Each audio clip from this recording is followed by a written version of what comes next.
Good morning, everyone. Welcome to our Sunday morning chill stream here on the Manic Geek. How are you all doing this morning? Hope the weekend's been treating you well so far. Hopefully you're not trying to nurse any kind of horrible hangover or something like that, and you managed to hydrate or sneak in a Gatorade or something while no one was looking.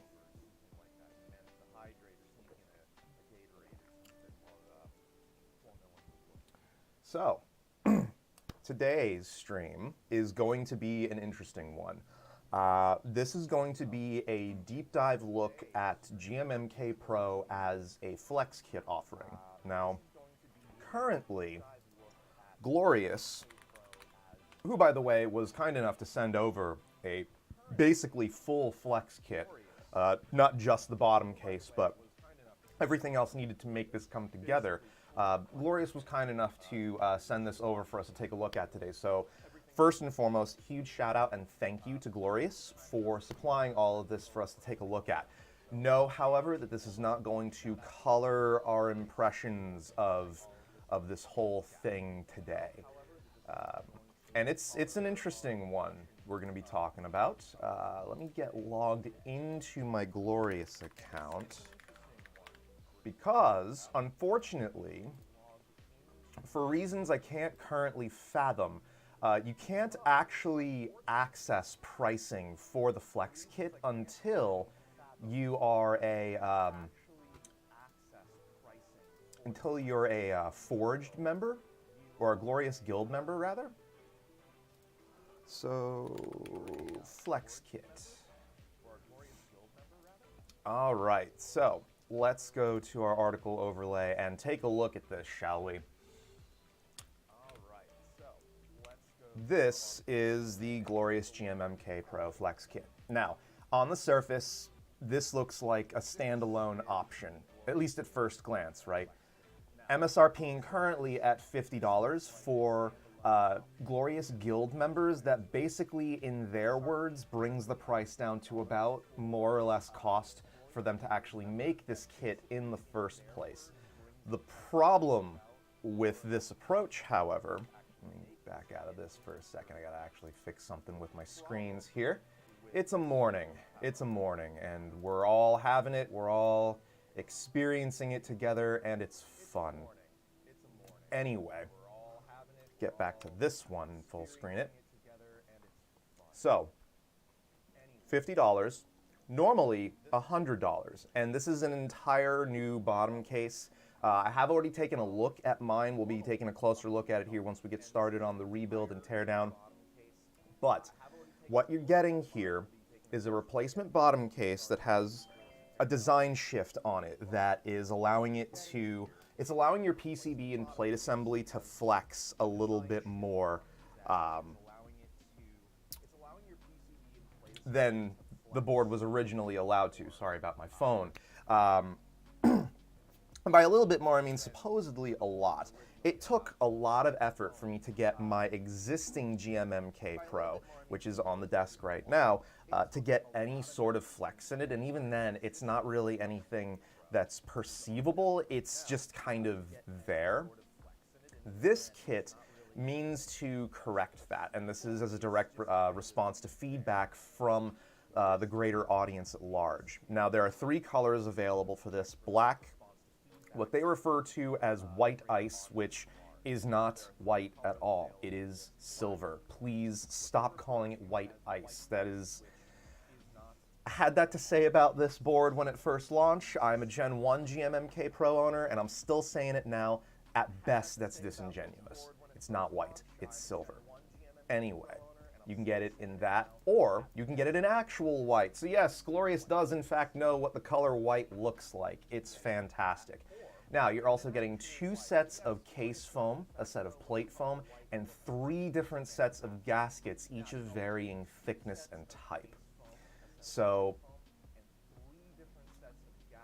yeah, you're getting what's called G foam, which is their medium density foam.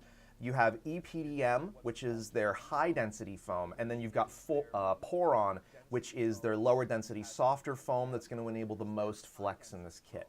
We are probably going to stick with Poron gaskets for our build today, and we're going to try to use the polycarbonate plate with RTX stabilizers that are currently in our build. Hello, Tanmay. Good to see you, buddy. How's your day treating you so far? I know you're on quite the time difference from us right now. But yeah, we're just getting into things today and sort of going over what it is we're going to be doing with GMMK Pro here. So you also get some replacement fasteners for the case, and that's because this new bottom case cuts the amount of required fasteners needed to put this whole thing together in half, at least for the case part itself. So there's a little bit more convenience there. This right here, however, this bit at the bottom where it's reading GMMK PRO FlexKit bundle, yeah, I figured it was going to be kind of late your time. The FlexKit bundle, this is where the spiciness happens, because this, and you can't actually access it at the top of the page. If you click down here where it says FlexKit and GMMK Pro bundle, that'll bring you down to the bottom of the page after all the marketing fluff, them making this product look as good as they can make it look. You can get an entire GMMK Pro built around this. And again, you can pick any of the existing case colors. We will go with the white, with the E-white version, since that's what we are going to be taking a look at today. That carries a $10 upcharge. This is an electrophoresis paint application they're using for this, and we'll talk about the finish as well once we get into it. You do also get to pick your PCB in either an ANSI or International ISO layout. That's nice to see, and there is no upcharge one way or another. This also comes with the daughter board, the JST connector, and a full set of GSV2 stabilizers. However you feel about those. We may actually be forced into using them today. I'm glad you had a great day, Tanmay. Good to hear that. Good to hear that, buddy.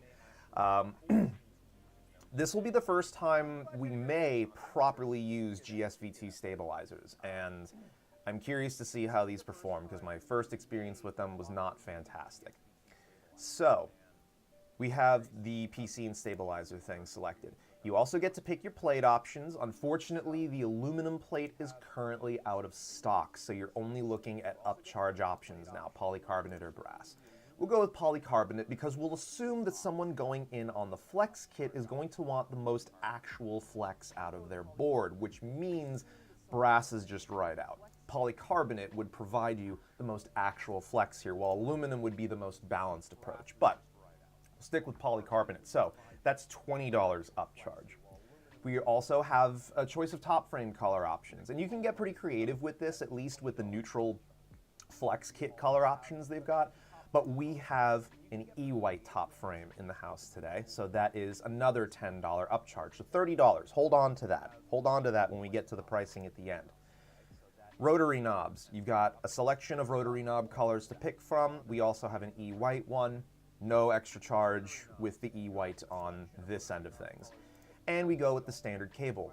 So that brings us to, as Fox and Joe are around, I haven't seen them just yet, Tanmay. They may be running a little bit late. I know they're on different time zones from us. Fox is definitely East Coast time versus my West Coast, so he may actually be in the middle of lunch right now. I'm sure they'll be around soon, though. So $199.99 US, so $200 for this kind of upcharge. Take off the $30 worth of upcharges. Let's assume we could go in on the aluminum plate, which is the standard option, one of the two original colors for GMMK Pro, so the silver or the black. And let's assume we went with one of the more standard anodized top frames, right? Because anodization is a much less expensive process to get color into a board. We are then looking at the same exact price as a standard GMMK Pro. And just to sanity check that, let's pull up GMMK Pro and take a look at what the base price is for a bare bones. $169.99. So yes, you are in fact paying the exact same amount for a FlexKit GMMK Pro as you would for a standard edition GMMK Pro. That's important to hold on to as we go through this discussion, because depending on the owner you are, the value proposition shifts dramatically here.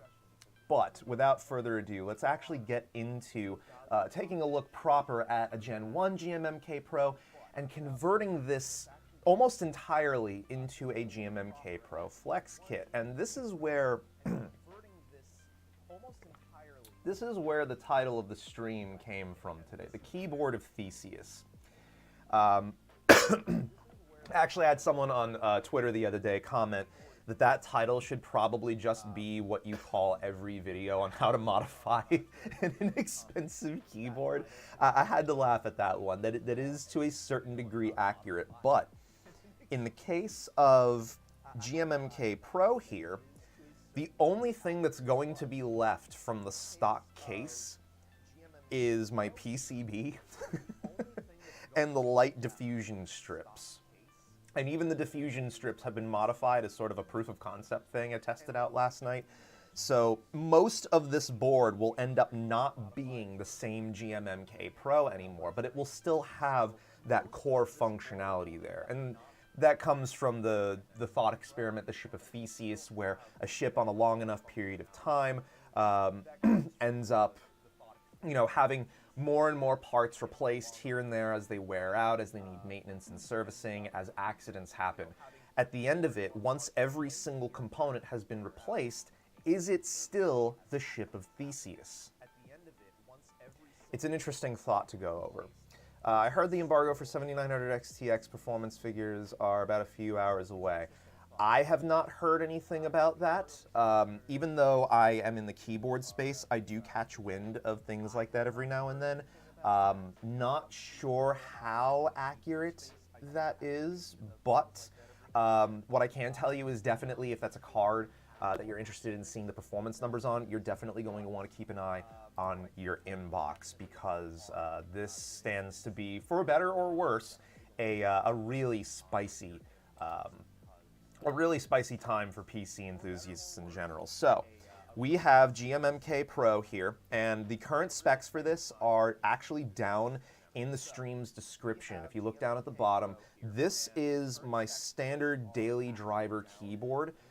The caps that are linked down there should be this exact cap set. These are Taihao cubic keycaps. They are similar to OEM profile, but have a broader face to the top of them. So it's still a cylindrical profile, a bit taller than Cherry in that way, but with the typing angle and height on GMMK Pro, this is actually a very comfortable typing experience for me. We have Gateron Golden Cap Brown V2s, TX stabilizers, and the AVX Works FR4 plate. So there's already several things here that we've changed from when we originally got in our GMMK Pro. We did not stick with the stock stabilizers, we did not stick with the stock aluminum plate. I tried the polycarbonate plate when it first launched. I was not able to get it to fit with most aftermarket stabilizers. The reason for that, thank you for explaining the ship of Theseus reference. It's not a very common used phrase here in India. Yeah, and I suspect that will come up at some point later on in the chat. But yeah, it's named after a thought experiment in which parts continue to be replaced again and again until there is no original part left in the thing. Is it still the same thing? It's a sort of like philosophical, metaphysical debate kind of thing on like what identifies a thing as being that thing, and that'll be another part of the tie-up discussion here as well. Now, as far as other accoutrements to this board, I have 2 layers of 3M medical tape on the back of the PCB. This creates a more muted version of a masking tape mod. But in the case of GMMK Pro's case, it acts as a reasonable substitute for the case foam because of the fuzzy surface area on it. And with a force break mod on this case, I don't really get any case ping out of this. We do have the RGB lighting on right now. Unfortunately, golden cap browns have through-hole LED support, so there's not really any shine through that you get. But we are going to be changing that with these Gateron G Pro V2 yellows that we're going to be switching over to. So let's get this unplugged and start taking things apart so we can then get to the FlexKit stuff. And we'll talk about sort of things that I things that I initially griped with on the board. Now, the accent keycap by the volume knob looks like the Ingram barge logo. It's it's actually the Taihao logo. Let me get this in the talk overlay, and I'll get a closer up view of it. That is the Taihao logo. And that is actually a direct comparison. If you look at F12 next to it, the Taihao logo cap is standard OEM profile. The F keys and all the other keys next to it are in cubic. So you can see cubic has much sharper edges to it, much more chiseled edges, and a broader face on the top. It's a little bit easier for someone that isn't the best typist in the world to seek and find the keys that you're looking for, make sure that you're in the right area when you're typing. Yeah, I thought it was kind of cool. I've also got down here in the bottom the other novelty cap that they sent. These two caps come with every Taihao cap set I've ever seen, and this is just sort of celebrating 1962 when the company was founded. So Taihao is an OG in this space, and I definitely want to take a deeper dive on cubic profile as a whole, because they do some wild things with those caps. Some of it's good, some of it needs a bit of work. And some of it is sort of consistent for better or worse across the board. So, but it's a great profile, especially if you're looking for something that has more crispy legends than die sub in general, and has that sort of cherry-esque sound and feel without necessarily being so low profile, and also critically being compatible with north-facing sockets. If you didn't mention the feel, I would probably have never noticed the keycaps. That's some great attention to detail. Yeah, and that's a big thing with this particular stream and build. Is there's a lot of little detail-oriented things that that can either go really right or really wrong when you're building with GMMK Pro. Now, as far as my thoughts on where this version of GMMK Pro sits sort of in the greater landscape of things, it's fine. It's fine. There is nothing, in my opinion, that is offensive about GMMK Pro. As far as the little extras and stuff, sorry, I live in Kentucky by Four Rivers, so we have Ingram stuff plastered everywhere. First place my brain went, figured you weren't a barge enthusiast. Is that a thing?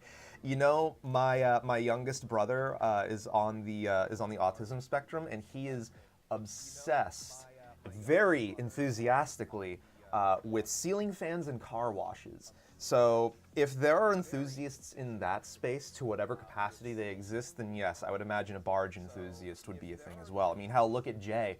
And his fascination, Jay's 2 cents, by the way, and his fascination with naval ships, combat ships. It's sort of in the same vein, and sometimes these barges have unique stories of their own to tell as well. Is there an echo in the stream? Let me see. I like boats. Yeah, I'm to understand there was a bit of.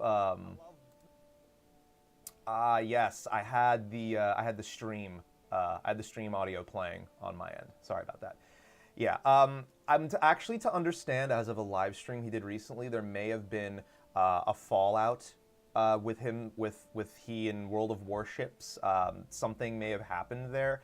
I'm not entirely sure. Don't quote me on that. I may have misheard the conversation. I admittedly came in on it right at the end, but it sounds like he may be starting to step away from World of Warships specifically.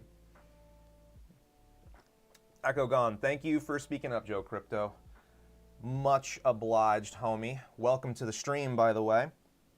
So, here is the first place we get to start looking at some of the things that make GMMK Pro unique as a gasket mount keyboard. World of Warships did something boo-boo with an OG mod. Oh, yeah, that'll do it. So let's start with the case proper. So we're seeing here, we have gaskets in the top of the case. Shift it around a little bit so you can see them along here as well.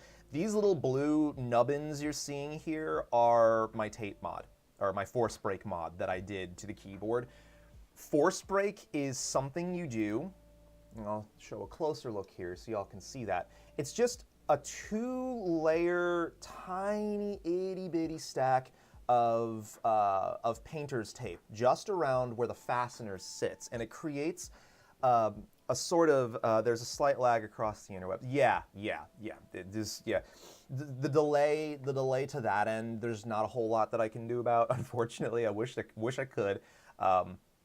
Anyway, force break takes two mated metal surfaces that don't have even contact with one another and breaks that mutual force being applied to them from the fasteners tightening the case. And when you break that force that's being applied to the two halves aren't able to resonate against one another anymore, right? Like the density of the bottom case isn't fighting the density of the top case and creating that sort of ping that you hear with certain metal cases. Keychron is a brand that's notorious for having that with their cases, and that's one of the downsides of going with Keychron aluminum cases in general, is they're not trying to reinvent the wheel, at least not yet. They're basically just getting product out to market to get it out to market.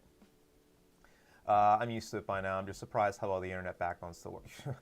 Yeah, like, Shogun, or Fox, as he's known over on Twitch. Welcome, welcome. Good to see you. I had a GMMK Pro and a FlexKit. I had to buy separate since I had the doorbuster coupon, but I have mine built, and it's not as flexible as my Q1. And we're going to explore that. We're definitely going to explore that here and talk a bit more about it. For better or worse, Keychron boards do tend to exhibit a tremendous amount of flex, but the cases for Keychron boards are occasionally shallow to the point that you'll feel the PCB bottoming out on it. So unless you have either a tape mod on your PCB, the stock tape film that goes on the inside of a Keychron case, or your own sort of like neoprene foam or something, you may have a bad time. So GMMK Pro, we have the gaskets in the top. One interesting one I want to note is this one right here along the explosion layer between your primary alpha cluster and your mods cluster on the right-hand side. This gasket is only applying pressure to the top of the plate. And because of where I have this, and because of how the FR4 plate is designed, it ended up being just a little mooshed up right here, but it's fine. And there's also no gaskets along the top layer of explosion between your F row and your number row. So let's keep that in mind when we look at the new kit. For the bottom case, we can see here that I'm only using 2 gaskets on the bottom case. So the reason I'm only using the 2 gaskets here is because I am using a gasket mount system that's outlined by Stupid Fish Foams called a semi-float mount, in which you only leave these 2 gasket tabs on the side here that support the PCB from underneath. For the top, you use all the rest of the foams. The foams on the top, once the case is sandwiched down, will provide enough down pressure on the assembly. And once you got it together, like this, it's going to hold your PCB and plate assembly in place. It's not going to do that weird thing where like it'll shift around, like in some keyboards. If you don't have things set up correctly, your PCB and plate assembly can shift on you. The top gaskets help avoid that, while removing the rest of the bottom gaskets gives the assembly enough room in this case to actually bounce up and down. And you can technically do this with any of the plate options the GMMK Pro comes with, but I did it specifically with the FR4 plate because that is just my plate du jour for the standard version of GMMK Pro. So let's start now with taking off these keycaps so we can see what's going on with the FR4 plate versus the other plates for GMMK Pro. Because I do have a Gen 1 aluminum plate and I have a current run of the polycarb plate, but again, I'm not convinced I'm going to be able to use my stabilizers with the polycarb plate. And it's because when GMMK Pro was first launched, they designed the plate with their goat stabilizers in mind. Horrible, horrible name, by the way. Don't set yourself up for failure like that. Because if the parts don't end up living up to the hype, then your product now becomes a meme. And that's basically what happened. The goat stabilizers did not, in fact, live up to expectations or up to their own name, and they were a bit problematic. Flash forward to today, and they have GS-V2 stabilizers, which, yes, that's Goat Stabilizer V2, but just calling them GS-V2 by itself sounds better overall. Not entirely sure what has changed between GS-V1 and GS-V2, other than perhaps some of the tolerances were adjusted. The wires are gold-plated now, as opposed to just being the bare wires they were originally, and the kit does come with washers. Also important to note, it comes with 5 2U stabilizers. This means the GS-V2 kit is designed specifically with an 1800 layout keyboard in mind, or a 96% in this case, like their GMMK2. So you will have enough to do as much as a TKL or a 96% keyboard with GS-V2 stabilizers. And again, based on how this all shakes loose, we may be forced to end up trying to use those today. I was going to try and save them for some different content, but we may need to use them here. Have you played around with ChatGPT? Just an idea, you could do a series. Ask the AI, what's the best custom keyboard series? So there are some folks that have been playing around with that. I am currently in a state of observation with AI and seeing what exactly it's doing and what the ethical ramifications are. I, more than anything, am an ethical consumer when I can be. I recognize it's not always affordable or feasible to do that, but I do it where I can. And there are things about AI that currently, on the surface at least, may seem harmless, but the future ramifications of this technology are big, to say the least. So it's something that I'm sort of more cautiously approaching on that front. I may play around with some of it. Right now, I'm not a fan of the art AIs at all. That shit is stealing assets. It is illegitimizing actual artists, and it's taking the art out of art. Is it still valid in its own sphere? Yes. In its own little bubble, AI art is fascinating because it's all generated based on algorithms, right? It's insane when you think about it like that. But where are they getting the data from those algorithms? What are they using to pull that information? Well, part of it is existing art.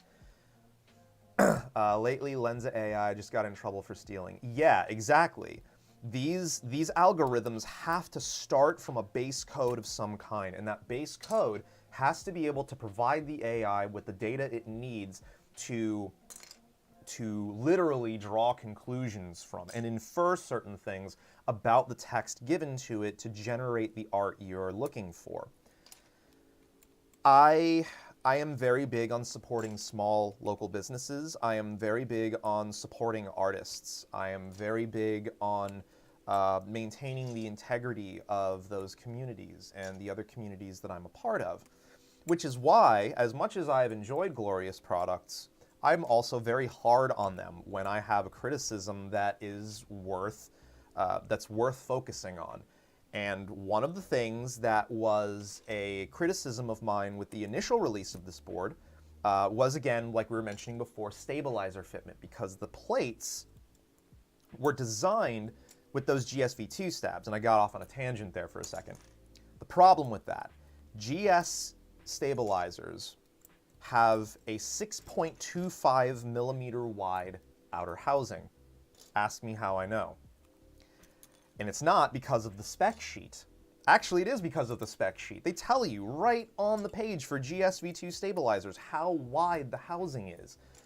That is the most important data that they could possibly have given to explain what happened with Gen 1 GMMK PRO plates. Standard aftermarket stabilizer housings are 6.5 millimeters wide. That quarter of a millimeter is all it took for those stabilizers that were from other aftermarket brands to not fit the plate. There is another kind of stabilizer that shares a 6.25 millimeter wide stabilizer housing. Plate mount stabilizers. And guess what? The openings for those Gen 1 plates, and even the current ones that have just been revised, have the same shape. They just used plate mount stabilizer stamping to cheap out on tooling. That's what that comes down to. They cheaped out on tooling. And didn't consider that enthusiasts were going to want to use their own stabilizers. Heaven forbid I not use a glorious product on a glorious keyboard. I mean, geez, that would be an utter crime. Note the sarcasm in my voice. There should be a royalty license in play for artists who consent to being coded. Yeah, that's different entirely. If an artist is licensing their artwork for use in that AI, I don't have as much a problem with it anymore, because that is now between the artist and the database. At that point, you know, do art because you love to do it, but it doesn't hurt to make a living, especially when we are living in a capitalist world where we must make money to survive to any capacity, you know. And that's one of the challenges with being an ethical consumer, is recognizing you're playing in a space that that often is seen as throwing ethics out the window for the sake of saving a few bucks. I'm just playing around with the stuff. I'm sure Adobe or other big companies have been using without permission to train data. Oh, I'm quite sure. I'm quite sure. And yes, companies usually do get away with it because they're as big as they are, and they've got the kind of money to throw around at things like lobbying, which that's another topic for another forum. I don't want to get into that here, because this is a Sunday morning chill stream. We don't want to raise ires, least of all mine. So these these are unironically some of my favorite tactile switches, and it's just a brown switch, right? It's a light tactile, but the fact that it's using a 58-gram elongated spring, so still single stage, but it's elongated, so it's a little bit snappier and bouncy, and the fact that the combination of the cross-point contacts and bottom housing material creates a very firm feeling leaf. These actually provide a decent amount of tactile feedback, certainly more than a typical brown switch. These don't feel like the dirty linear that most browns do. Sorry for derailing the combo. No, you're fine. You're fine, Tanmay. You are A-okay. I will tiptoe around those rabbit holes, but only insofar as I can have an unbiased academic discussion that speaks to fact. Once you start getting into things like interpretation and personal beliefs, it becomes a little bit more difficult to approach the discussion in a properly moderated forum, and I don't want to... It's just not what we're here to talk about. We're here to talk about keyboards and stuff, so yeah, if I feel like going down that rabbit hole is going to result in piss in the Kool-Aid, if you will, we'll just get back on track. So don't worry about that. Don't worry about that at all. That's what I'm here for. It's what the mods are here for. We keep things going in the right direction. I want to take out these before I do something stupid with them. Also want to show you this real quick. So one of the issues with GMMK Pro is you get light bleeding on the left and right edge of your keyboard through where your switches plug in. And it's because light is still managing to bleed through these diffusion layers on the back, even with this sort of reflective coloring that they put on the top of these. So what I did to try and block out some of the light is I put some electrical tape on the back area that faces where the switches plug into the plate. This blocked out a lot of that light bleed. There's still a little bit left, and I want to do this with black electrical tape next time, because that will fully block out everything, I think. Or at least block it out enough that it won't be super visible anymore. But that is that is definitely the way. Why is that view down so low? That was weird. Okay. But yeah, definitely recommend taking your GMMK Pro apart to get to these diffusion strips and, wrong view, to get to these diffusion strips and black out the back of them. That will help with the light bleed through if you have the side LEDs on.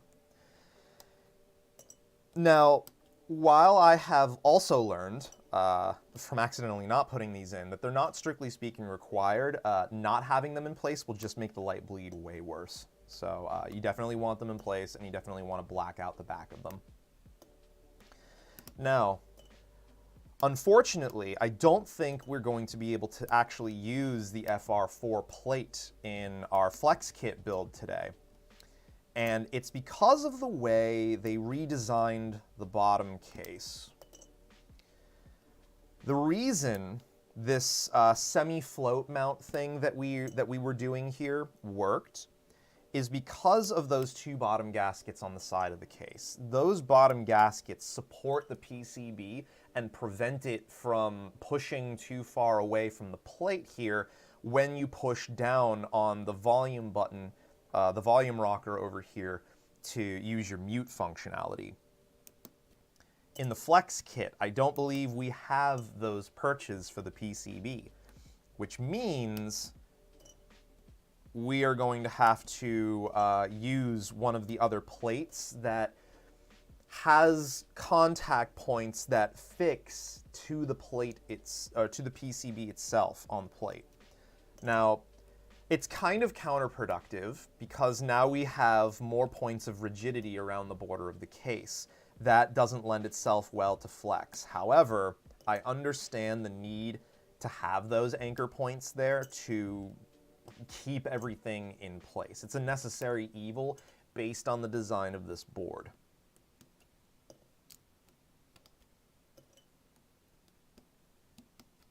Almost done getting these switches out. And then we can take a look at the different plates I've got for this and what makes them all sort of different from one another one way or another.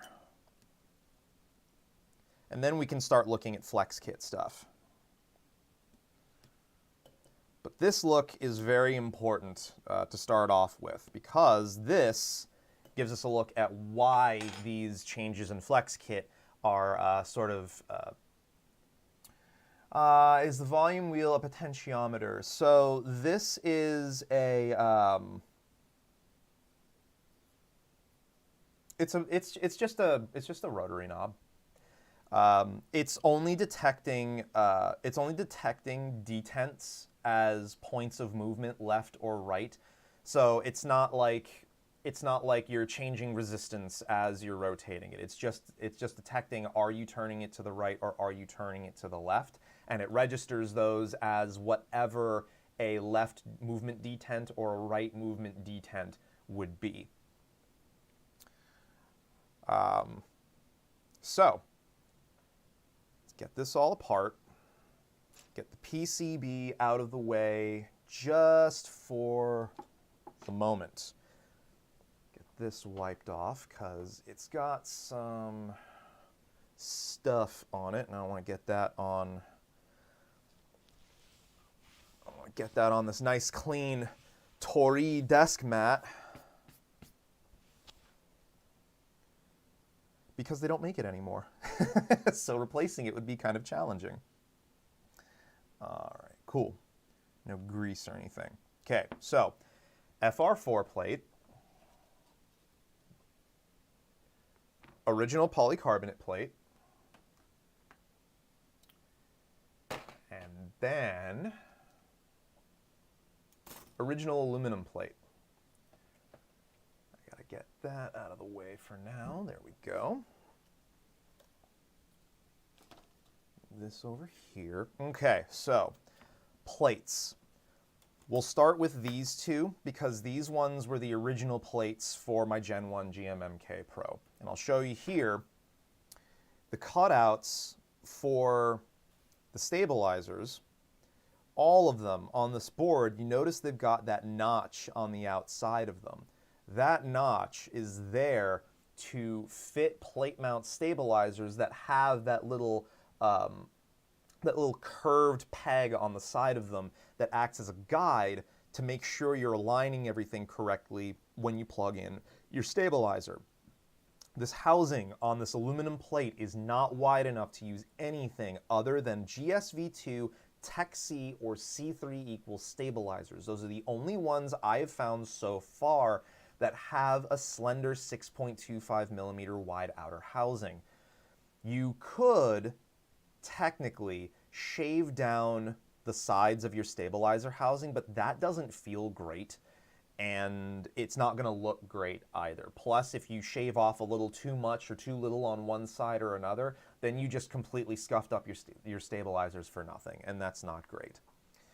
Then we have the polycarbonate plate. Now, this polycarbonate plate has been scuffed up and modified by me a little bit to try and fit stabilizers. As you can see down here, I'll actually move it to this overlay so you can see it a little bit better. I took a rotary tool and ground away part of the openings for the stabilizer housing here, and that did help to get stabilizer fitment right there. But what happened was when I tried to set this down on the rest of the PCB proper, the housings of the stabilizers were still getting in the way. So then I tried clipping out some of the tabs in here that are used normally to align a switch, but whatever, I can align it just fine without that. That didn't help either. It's still the positioning of the stabilizer housings relative to how wide these slots were. So I would still have to grind this more in order to get it to fit with the TX stabilizers that I'm using here, or the Duroc V2s that I've tried using, or any other stabilizer with a standard 6.5 millimeter wide stabilizer housing. So that ended up being a problem with those original plates, and that's why I moved over to the AVXWorks FR4 plate, because when I set this down, it not only just fits over everything, but there's even room to spare around your stabilizer housings. And if you look at the shape of those stabilizer cutouts, there's no like notches or anything there. It's not like, that's where the stabilizer housing goes in, right there. Notice there's no notches, and that opening just looks way wider. Why not design your plate like literally everyone else? AVXWorks got it right on their first try with this board. Which is, again, that's why I went with the plate. It's not necessarily the most flexible option for GMMK Pro. That would have technically been the polycarbonate plate, but with the flex reliefs in this and the stabilizer fitment, it was a no-brainer to go with this. Unfortunately, it looks like the polycarbonate switch plate for the new release is still doing the same thing. They have not actually revised anything there. but let's give it a go, though. Let's give it the old college effort and see if maybe I was wrong. And let's start taking a look at what we are going to be using to rebuild this with FlexKit. So let's start off. We have a new polycarbonate switch plate. We also have our JST connector and daughter board here for the bottom case. So I have already opened all of this stuff to make sure everything was in good order before we got going today. You know, that would have been kind of crappy if I just started and it wasn't in good shape. So let's set that over there. We do get all new fasteners for securing the plate, as well as the new plate, so no worries there. And this is doing the same exact thing. It still has those cutouts in it for plate mount stabilizers. Why in the hell is it still doing this? If the complaint existed on brass and aluminum plates, it's going to exist on the polycarb as well. It doesn't matter if it's less common. This plate needed to be fixed as well. So that's a little disappointing for me to see that this particular plate wasn't addressed for fixes. But again, maybe I'm looking at this wrong, and maybe it will fit our plate. Let's actually just go ahead and try now. That way I can have expectations managed one way or another.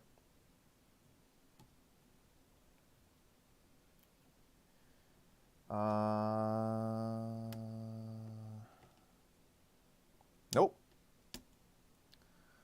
I mean, it fits if I like force it down, but that's, yeah, no, this won't work.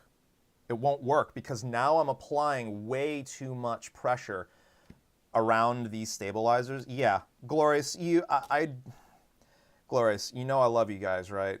You gotta change this polycarb plate. Don't force me to use only your shit on this board. End rant. All right, so. Jorge G. Yo-Yo, late to the party, hope everyone's good. Nah. George, Jorge, how do you prefer we pronounce your name? We're never late. We're also never early. We arrive precisely when we mean to. So either way, welcome to the stream. Oh, geez, there goes one of those. Good thing I've got some extras. So TX stabilizers, if you're unfamiliar with these, have a clip-in style of mounting, similar to cherry clip-in stabs. But what they do differently is they have what are called stab stoppers that they put inside the clips that spread the pins apart once it's clipped into your PCB to help hold everything in place a little bit better. Kind of hard to see them. I've got one on my fingertip right here that I managed to not lose, and another one that I will probably never see again. But it's just yeah, you can kind of see it on my fingertip there. It's just a little plastic nubbin that you put inside the clip, and it holds everything in place. So, yep, I am forced to use I'm forced to use GSV2 stabs, but this may end up being a good thing because I would like to. I always try to approach things like this from the perspective of, you know, maybe they actually have made some improvements here. Maybe they've made some changes. And I can say, I'm doing good. This is my on-call week, so I don't get much sleep, but I got a lot of money. Getting a lot of money for it always helps, at least. It's microscopic. My eye will fail me. Yeah, it is. It's a really tiny part. That's for sure. All right. So where are my next clips? Got that one out. Get this one out. Now you also notice this tape mod on the back of the PCB here. Again, this is 2 layers of 3M medical tape, acting in place of case foam. So I may end up removing this just to see what the bare build can sound like, and then reapplying this later if we feel like we need it. This is gonna be a bit of a journey today. We are going to explore the crap out of FlexKit and see what we can make happen with it and GSV2 stabilizers. Shame I have to pull these perfectly good TX stabs though. These are like some of the best stabilizers I have personally worked with. They tune well, they sound great, and they're just easy to work with. But that just means another build of mine gets to be graced with their presence. And actually what I want to do is get another PCB so I can have a Gen 1 and a Gen 2 GMMK Pro side by side. Because I can tell you right now, there's a reason that GMMK Pro has been a daily driver board for me. It's not because I think it's endgame or anything. I just think it's comfy. It's fine for the components that I'm using with it. I don't feel a burning urge for this to be a super bouncy board. I've got that in Tiger Light. And if you, as a Gen 1 GMMK Pro owner, are looking at FlexKit and feeling some sense of, if you're feeling some kind of way about this release, but you're still enjoying your board, don't worry about it. You can still enjoy the board you've got now. This existing doesn't invalidate you enjoying the first gen version of it. It just means there's another version of it out now. And part of what we'll be talking about today is whether or not it is worth it to upgrade an existing GMMK Pro with the FlexKit. Topically, I can tell you right now, I don't feel like it would be worth it. But we also have yet to see what the Flex actually looks like with our configuration. I love my GMMK Pro because I need a quiet board, and this board is super muted on it. Yes, and you can make it very muted, especially with all the different foam options they give you. Okay, so we've got that. Let's get these plates out of the way for right now, because given this restriction that we're working with, I may just go ahead and try the aluminum plate today as well, just so we can take a listen to that. Now, what did I do with the stabilizers? Okay, GSV2 stabs right here. So I'm gonna have to get some of these lubed up, but before we get into that, let's take a look at the rest of what they sent us here first. We'll start from the top. Take a look at the rotary knob. It is very, very white, especially compared to the silver one next to it. That's white.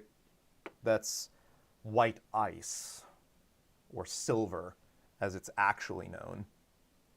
And you can see right there, yeah, like this is proper white. That's gonna look sick on our board. I really like that. Stick that one there. There. So, we've got the white knob. We also have a white top frame. The top frame has some interesting changes to it. Now, one thing to note, when my top frame arrived, it did have one of the gaskets fall off of it in transit.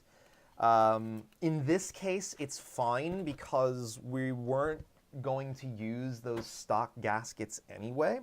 But it is something important to note. If you're a Gen 1 owner, you will want to be careful and check the gaskets, make sure they're seated properly before you go and slap this onto your board. Again, we are rocking the E-White version of this today, and it is very white compared to our white ice top frame. So, yeah, that is stupendously white compared to, get that out of the way, this. Like, immediately looking at them, you can see there's a noticeable difference. Now, what isn't so noticeable is the texture difference. Both of these feel mostly the same. If anything, the white with this electrophoretic coating, it feels almost a little tacky. It is a little smoother in texture than the original anodized top case here.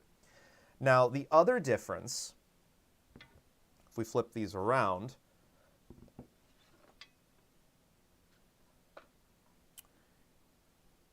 notice these extra little gaskets right here? They weren't present in the Gen 1 top case, but they are present here. I'm going to leave these here for the time being. If they prove to be problematic, the first top frame didn't need it, I'm going to go ahead and guess the second one won't need it either. Other than that, everything else about the design of the top case is the same. The only thing that's changed is the color application.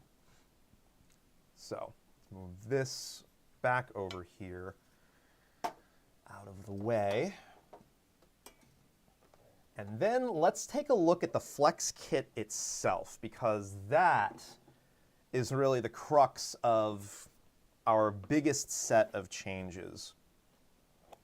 Now, FlexKit comes with everything you need to replace all of the gaskets for your board. And it actually gives you, again, 3 different gasket materials, plate foam, and 2 different thicknesses of case foam. Unfortunately, it is currently only available to Glorious Guild members, and it's not something that has like a direct link on the Glorious website. You have to search FlexKit in order to even find it in the first place. Pause for coffee. Damn, I love coffee. So, I'm not entirely sure when this is going to be made available to the public at large. Frankly, I feel like the fact that it's not yet means they're still trying to sort of iron out logistics around how to consistently provide the custom options and things like that to a wider reaching audience.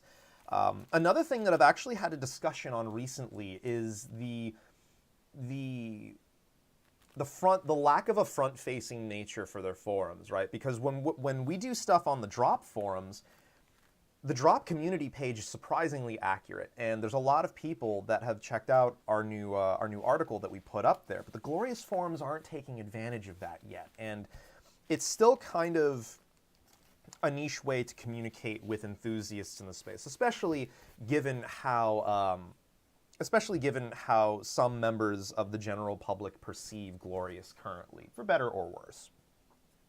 Some of it I definitely think is a little harsh, but that's just me.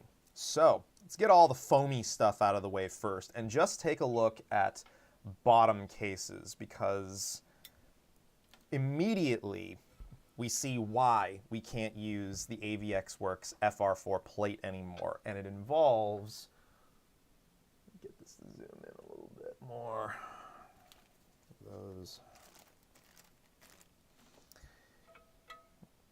it involves this section right here. This is the new case, this is the old case. We separate them apart a little bit more. There's no spot for a gasket tab here. That means I don't have any support for the PCB underneath it. That was one of the design changes they made to provide more room for flex in this keyboard. No gasket tab, no gasket. No gasket, no added thickness to prevent your plate and PCB assembly from traveling up and down. It's also, frankly, more cost-effective to iterate on existing tooling than to purchase all new tooling. This allowed them to work within the confines of the existing GMMK PRO shape without sort of needing to pay for reinventing the wheel, as it were. Get that focused again. Cool. Now, once again, we are dealing with a case of silver versus actual white. This is actual white.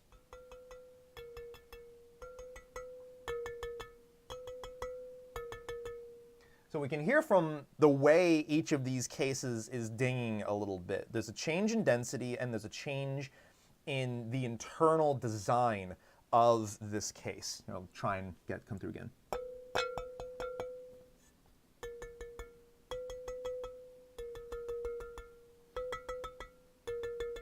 So already the new case has a deeper resonant tone to it, right? It's not quite as high-pitched. The other thing that's changed is the glorious logo on the bottom. It was a bit more brutish and simple on the original GMMK Pro. I actually kind of like this one, but this one's not bad either, because we also got, you know, the glorious head on the side as well. The shape of the underside of the case has changed a little bit to accommodate that additional movement that's being provided without dramatically altering anything else about the external dimensions. I believe the height of this case and the typing angle are the exact same between both the original GMMK Pro and a fully built FlexKit. At least there aren't any changes that are perceivable to my eye. I'll be doing a more sort of in-depth final thoughts video on this when time permits. Now, looking at the gasket mount situation, let's see if we can, okay. So it basically looks like the perches are the same shape as they were between Gen 1 and Gen 2. The main difference is the gasket perches on the Gen 2 case here have just been made deeper, while the pads at the top that act as sort of like a bottom out point for the entire assembly's movement, these remain the same. So basically they're just accommodating for thicker overall gaskets to let that compression actually work with you rather than having everything super compressed and more like an isolation gasket mount. So really, there's not a ton. It also looks like some of the edges on the outside for this Gen 1 case are a bit taller here to the top and bottom of where the gasket mounts are here, versus this case, it's much more low slung around the entire perimeter. Like basically everywhere. And then again, the gasket perches here are also shorter to accommodate those thicker gaskets. So along with this new bottom case comes new foam. We have new plate foam, which this plate foam material and the case foam material is the medium durometer G foam that they've introduced with this particular release. This material, it feels different from the original foam that came with GMMK Pro Gen 1. I may play around with it a little bit to see which one I actually like better, or to see if one is required over the other. The G foam definitely seems to be more dense, but I'm gonna be honest with you. The first thing I thought of, good morning, Joe. Good to see you, buddy. Welcome aboard. We're just getting into FlexKit and some of the foams here, and this stuff is G foam. And I'm gonna be honest, this feels like thick styrofoam. That was the first thing that popped into my head, so I'm honestly not entirely sure how this is going to sound or perform. I've never seen foam like this for a case before, or for plate foam. Now, as far as the original case foam goes, it was the same material as the plate foam, but you notice there were no cutouts for the hot swap sockets on this. It was all just a solid piece of foam, and you can see all the indentations from the hot swap sockets. This was another reason why this board had absolutely zero flex to it. The new case foam actually comes in two different thicknesses. One of them is the same thickness as this original foam, but again, it's this G foam material instead. The other one is only 1 millimeter thick, so you can get some case dampening out of this if you want, or you can get way more case damping with the 2 millimeter thick version. So you got 1 millimeter or 2 millimeter. That's what we're working with here. And those are important numbers to note as well. Now, let's talk gasket foams, because there's 3 different options we've got here. We have EPDM foam strips, we have G foam, and we have Poron. Each of these options is going to provide you varying amounts of either flex or acoustic tuning. So it's important to note that with FlexKit, you still have the option of having a firmer typing experience if that's the direction you want to go. That kind of customization is nice. I like seeing that if we must stick with a singular gasket mounting option, that we at least have multiple kinds of gaskets to use to get the desired feel we're looking for. It probably must be styrofoam. You know, it wouldn't shock me if it's just iterative of styrofoam. I've never actually tried using styrofoam as a case damping material before, but that would be an interesting experiment, I think. So we'll move all that old stuff off to the side for now. New stuff's over here. Okay. So, because we're going to be using the polycarb plate today, we're going to stick with the Poron strips because we want the most flex possible out of our FlexKit. This also means we are going to be using at most the 1 millimeter thick foam for the case. 1 millimeter thick is important because these are 3.5 millimeters thick.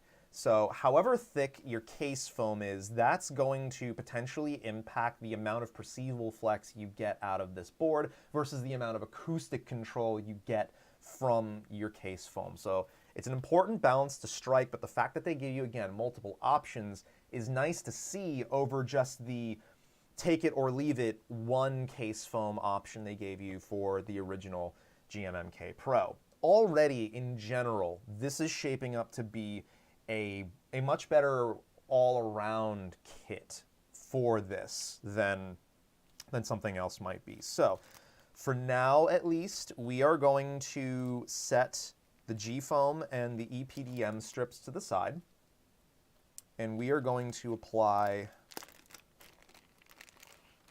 some Poron gaskets. Now these are thick boys compared to the original Gasket Tabs, like stupendously thick. And you actually kind of want to be careful when you're removing these from the adhesive because they're cut well for the most part, but it seems like the perforation didn't go all the way through. So you're going to want to make sure you've got some tweezers on hand to help you with some of these gaskets.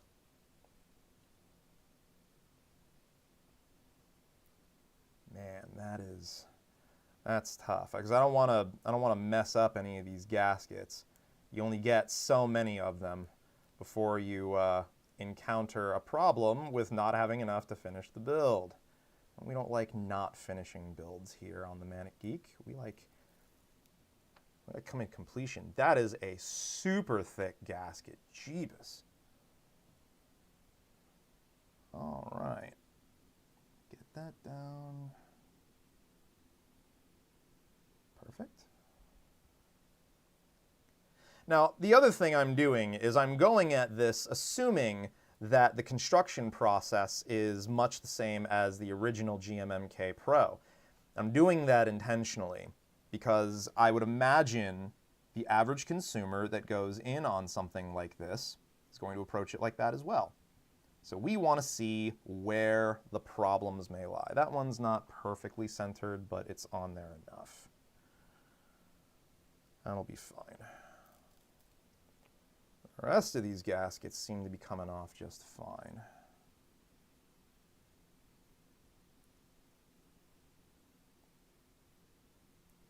There we go.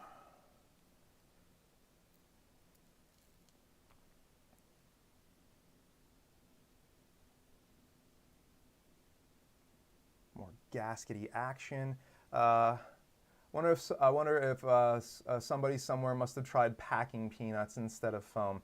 You know, there are some channels out there that have tried some really outlandish things to use for case foam. The only thing I would suggest, if you plan on experimenting with different materials yourself, be mindful of the conductivity of those materials when you're using them. And be mindful of how much it's filling in that space between the back of your PCB and your case, because you don't want a lot of back pressure. You don't want a lot of like upward force being applied to your PCB once it's mounted, because you may irrevocably damage or warp something. It's the only bit of advice I would have for that. But there's a lot of cool stuff you can use out there. Whenever I see Manic working with some of these little fine things, I just know for a fact I don't have stable hands or eyesight to make it work. And you know, I have been doing this for long enough now and made enough mistakes, like peeling off that gasket before realizing I don't need it just yet, that, yeah, I've made the mistakes. I've wrecked the gaskets. I have overlubed and underlubed the switches.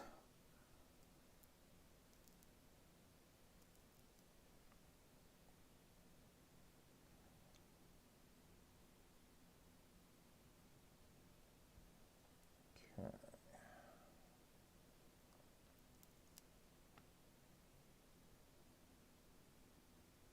So the steadiness of my hand is mostly coming from like a muscle memory thing, where I've just done this enough to be able to feel more or less when something is right or something is wrong. And especially with having gaskets shipped like this, this is a very common method of shipping gasket material, and it's fine, but sometimes the perforations don't go all the way through the adhesive layer, and you have to be kind of careful about peeling the gasket material away, otherwise you'll tear it. And once you tear it, you can't untear it. Okay. So presumably, I am also putting these 3.5mm gaskets on the top case. But just in case, I am going to do this thing called reading the manual.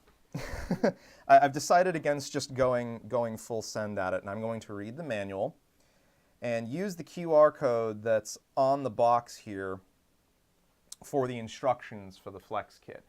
I kind of like that the instructions are online. I do wish there was still at least basic paper directions provided, but not the end of the world. So let's see, assembling FlexKit, apply included gaskets to the high points around the edges of the bottom case. If using case foam, let's see, it's just saying to use the gaskets on the bottom case. Using case foam, lay the G foam in the bottom case, plug the chassis, yeah, install a top frame. Yeah, it's just suggesting to use the gaskets in the bottom case. So I used Poron and 1mm foam on mine as well, and I like the sound in flex. As I said, would prefer it flex like Q1, but it's still good. Well, that's good to hear. That's good to hear. Encouraging, to say the least. Practice makes perfect, plus being in your comfort zone helps. What happened to the RTFM podcast on Jay's 2 cents? I unfortunately don't often get the chance to watch RTFM. It could be they're taking a break for the holidays, but I don't I don't know. I can't directly speak to that. I am going to go ahead and try using gaskets on these gaskets on just the bottom case here, with these slimmer ones on top. I want to take a look at something real quick. Oh, that's going to look really nice. I want to take a look at what that... Oh, yeah. Yeah, you got to use the skinnier ones up top. Okay, so we've learned something. Wait a minute. Did we learn that this top housing isn't going to fit on this FlexKit properly? Is that what we've learned? Or is that just how it fits? Interesting. Yeah, and this is what I was talking about, where the finish on this feels kind of weird. Not bad, just weird. Yeah, you definitely can't use... Okay, yeah. So with the top, so this is new information for me. His last video said he came in to review case before leaving for somewhere. Yeah. Oh yeah, that's right. He tweeted the other day he was on vacation with the family. Yeah. So of course there wasn't going to be RTFM. Of course. Yeah. So yeah, I learned today. You want to keep these stock top foams in your top case. Those are needed to apply that down pressure to keep everything in place, and it's the bottom gaskets that are going to be shifting around. So this puts the amount of supplied gaskets here in new context. We can play around with this a lot before we run out of gaskets. So between the EPDM, the G-foam, and the pour-on strips here, and as many of them as you've got, this is all we actually used for the bottom case. I've still got a ton of these gasket strips left over. So if I want to play around with this some more, I've got that option. So I really like what I'm seeing there so far. Okay. So let's get the top and the bottom case out of the way now that we've got the gaskets taken care of. Plate foam, and set that foam over there. I need to get the old case out of the way. RIP Gen 1 GMMK PRO. Again, I would really like to get another PCB so I can put this Gen 1 build back together. I still really like my Gen 1 board. It's not a flexi boy, but it's a good boy. It's a special boy. It's my boy. All right. Let's see. Now I can shift this over there, set down my trusty dusty work mat, and start working on some GSV2 stabs because glorious plate fitment problems, am I right?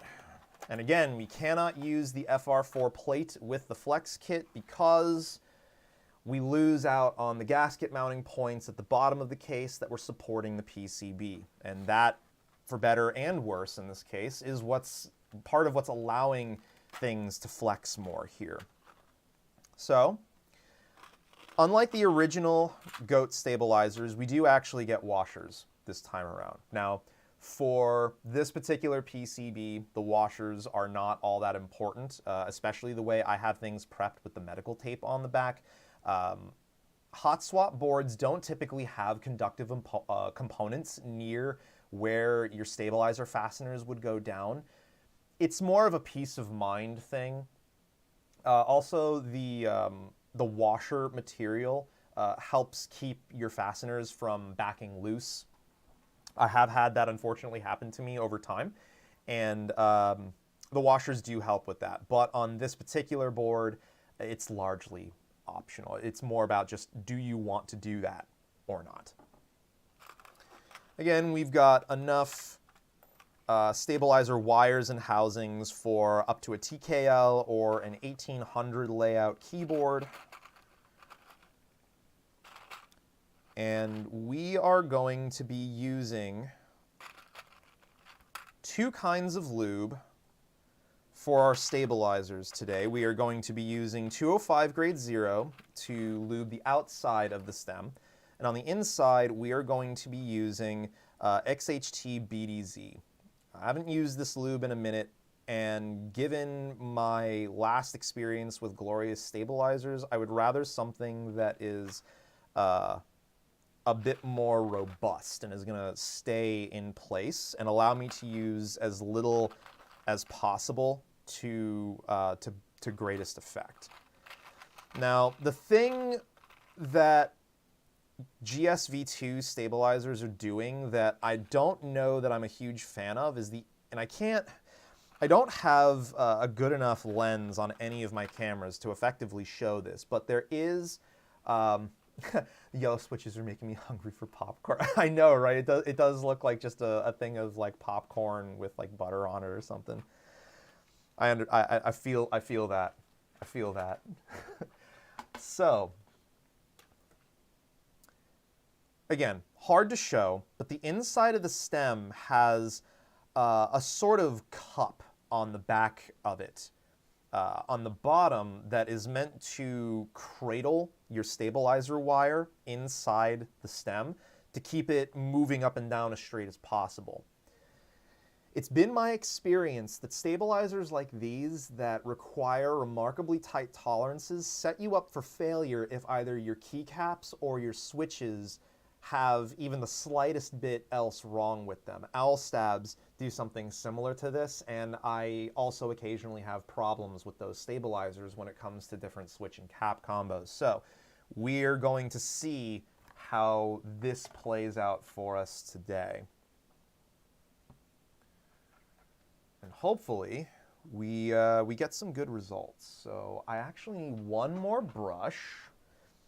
Forgot I only grabbed the one for the BDZ, and I like to use separate brushes for these because, especially with these lubes, these are dramatically different from one another, and I don't make my own custom formulations of lube just yet, but that is something that I plan to experiment with a little bit more, especially when it comes to something like stabilizers being the bane of my existence that they are.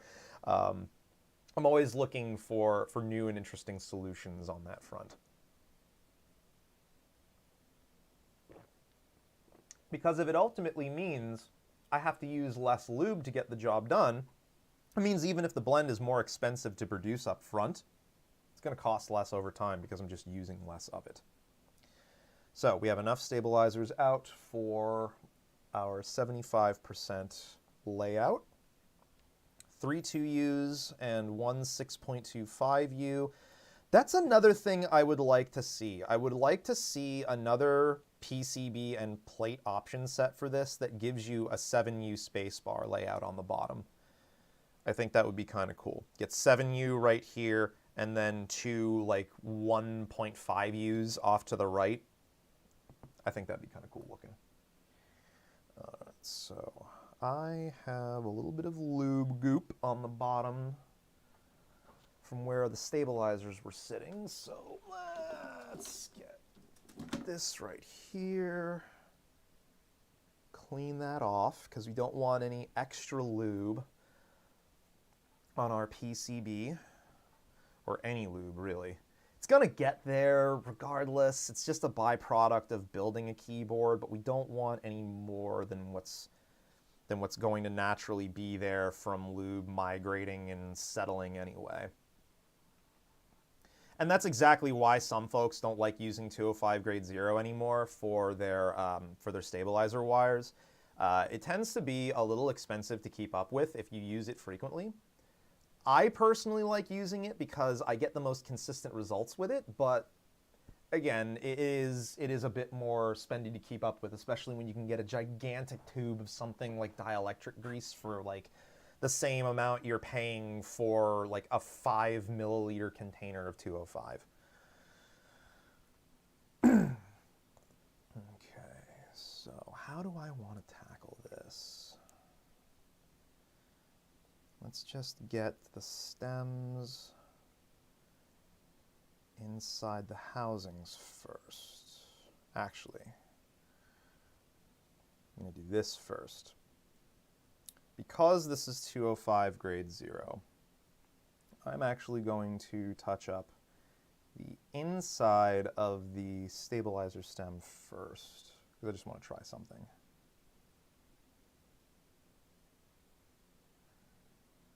Just want to try something. Because the last time I tried BDZ, pre-lubing the top of the inside of the wire helped. Because what can happen, and what does happen with stabilizers, is when you're inserting the wire into the stem for the first time, you're gonna get some of the lube scraping off of the surface of your wire. And when that happens, it's displaced. When it's displaced, you've got areas of it where the lube is just significantly more thin. And those are the areas where you're going to be most likely to get problems with ticking. You don't want ticking.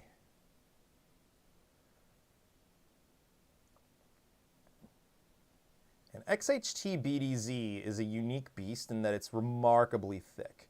So I would rather use as little of it as possible, because it's also very expensive as lubes go. Like, holy crap, I can't believe how expensive XHT BDZ is. But it's an industrial grease. I mean, I kind of expected it to be expensive. It's just breathtaking how expensive it actually is.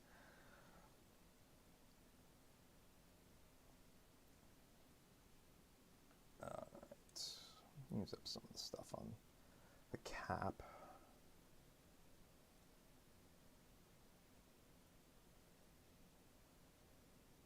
Yeah, and the main reason I'm doing this, again, I want to give these GSV2s the best possible chance to perform well. And I want to try and avoid needing to inject 205 grade 0 to tune these further. I may still have to, that's just the nature of this beast, but I want to try and avoid it.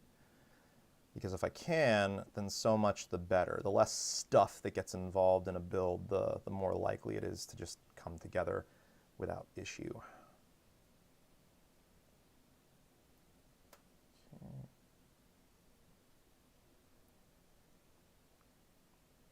Cool. Looks like we got plenty there.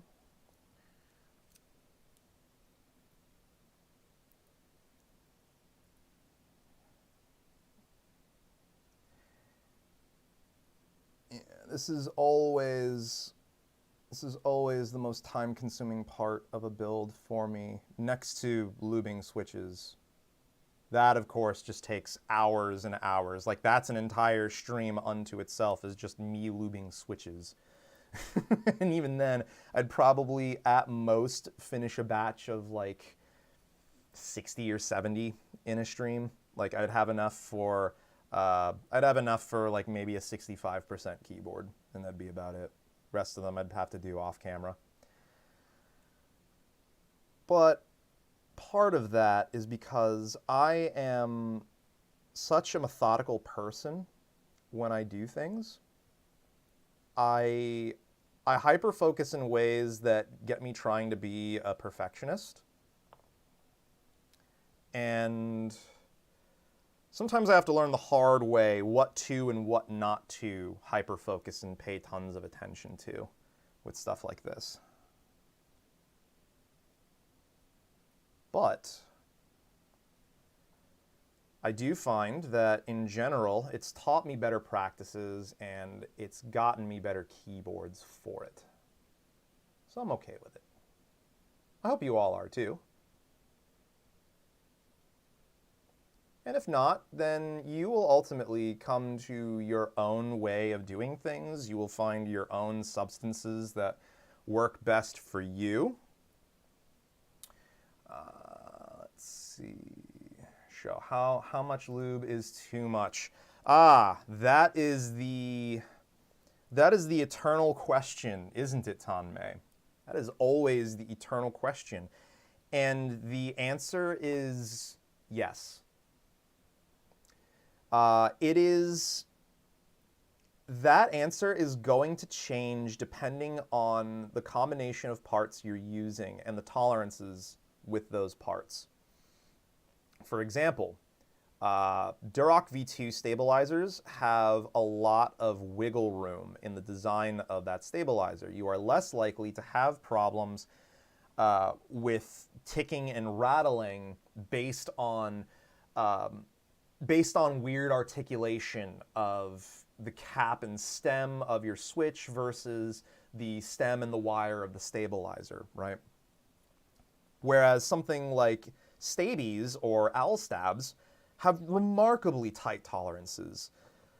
So much so that if anything is even the slightest bit off with any of your other parts, those are going to manifest as being the problem. Like it's kind of like it sends you down the wrong rabbit hole in trying to diagnose a problem with your parts.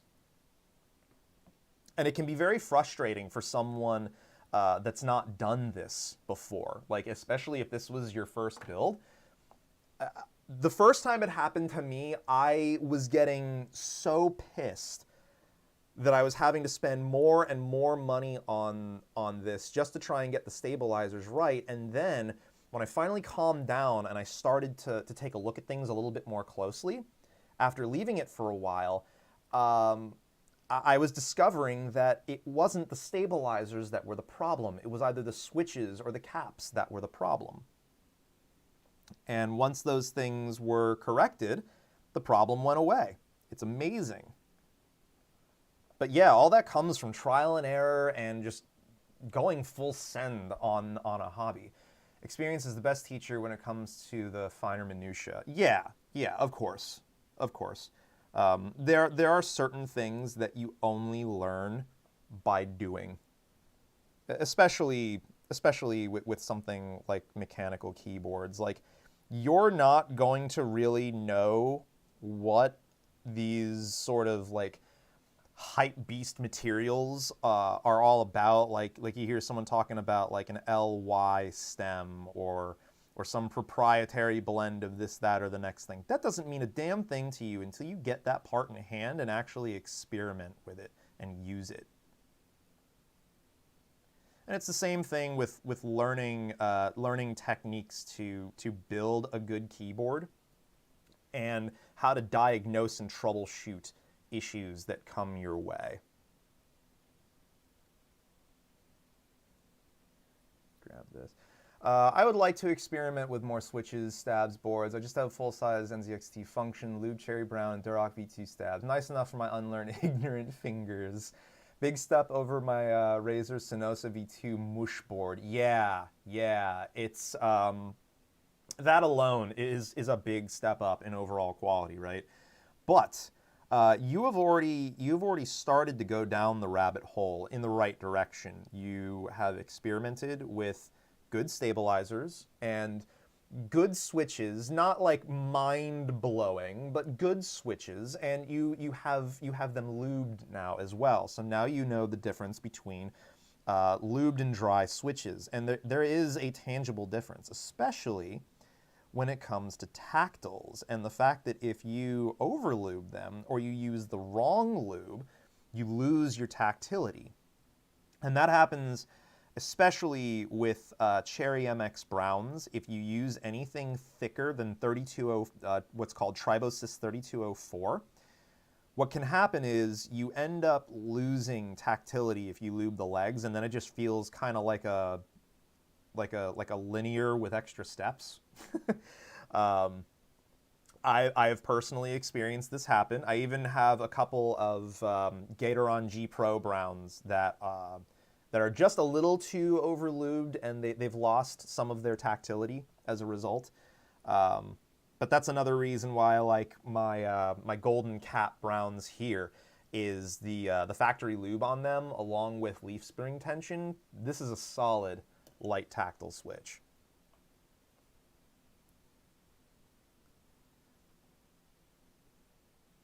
But there's even other light tactiles out there besides.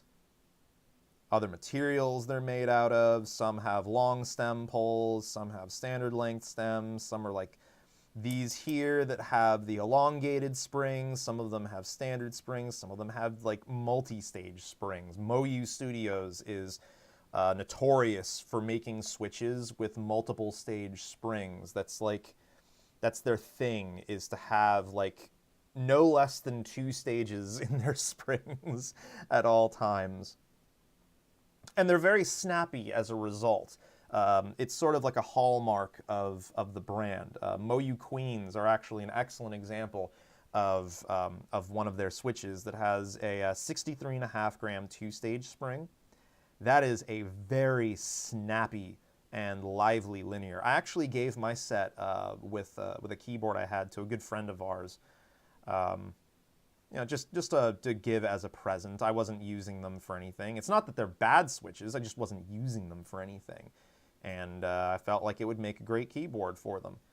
I would actually like to get some back in, though. They're a wonderful switch. Although I would probably, for personal use, swap out the spring to a Canon Keys 58 gram slow spring. That's a personal favorite of mine. It's got the right kind of tension, heft, springiness, return acoustics to sort of accentuate the top housing a little bit more. It's doing everything right for me. The only place I feel like that spring probably wouldn't work is in something like a heavy tactile, like a Holy Panda type switch or something. But I plan on experimenting with that in the future. So stay tuned for my notes on that. Not sure when I'll get the chance to do it, but definitely stay tuned. There's a lot that I want to start playing around with now that I have a better, more well-rounded understanding of how this all works. Yeah, I can tell a big difference. I didn't lube legs where the contact the bump, was afraid it would lube. Exactly. See, you had enough foresight there to recognize that that grease was going to potentially impact how the tactile switch feels. And that's actually a very common thing for tactile switch enthusiasts to do, is to just not lube the legs. Now, what can happen with some tactiles, not all, but some, is you will end up still having what's called leaf ping. And it's not something that's immediately noticeable, but I guarantee you, if you lean in on some of those cherry browns and you very gently press the switch and listen for where the tactile bump actually overcomes the leaf, you may hear a very slight ping come from the switch. And that ping is coming from that leaf overcoming the bump and then vibrating a little bit. With light tactiles, not so much. You don't really get a ton of it. With these Gateron Cat Browns, though, I kind of do, because there's enough tension against the stem legs from the leaf that I do get a little bit of ping. It's not super noticeable, but I do get it. Heavier tactiles like my AE Boards Navies definitely have leaf ping if I don't lube the legs, and Holy Pandas are absolutely leaf ping monsters if you don't lube the legs. But some people are kind of okay with that. Or they will use lighter lube on those switches to maintain as much of the tactility as possible, while also removing some of the grittiness from the stem. One lube that's really good for that is Tribosys 3203. Relatively thin grease. It's kind of bordering on being an oil instead, but it still has a reasonable amount of viscosity. That is the heaviest oil, or grease rather, I would recommend using on light tactile switches or linear switches that have remarkably tight tolerances. That can also be a good lube for that. But again, that's one of those things where it's like you've got to be in this hobby and be doing it for a bit to sort of glean that kind of information. How does temperature affect which lube to use? So far, the only thing I have observed with temperature is that when you're in a very cold room, certain lubes, specifically 205 grade 0, can feel a bit sluggish until you actually start depressing the switches and get the lube moving around. But in general, that's probably more a placebo than anything else, and it's probably just me being tired and not applying as much force to the switches as I recall. But these lubes are very temperature tolerant. Like, they're designed to work in environments where they're being exposed to very, very high heat and very high amounts of friction. Especially XHT-BDZ. The conditions this particular grease was designed to work in are absurd. Like, the fact that we're using it for keyboards is underselling the use cases of XHT-BDZ by a long shot. Okay, so we are done with 205 for now. Set that over there. Now we start working on our stabilizer wires. Now I'm going to check this real quick to make sure the wire is straight.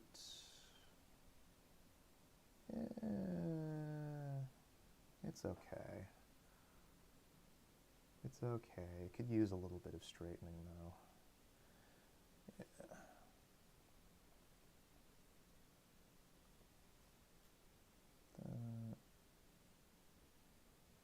That straightened out extremely easy, actually.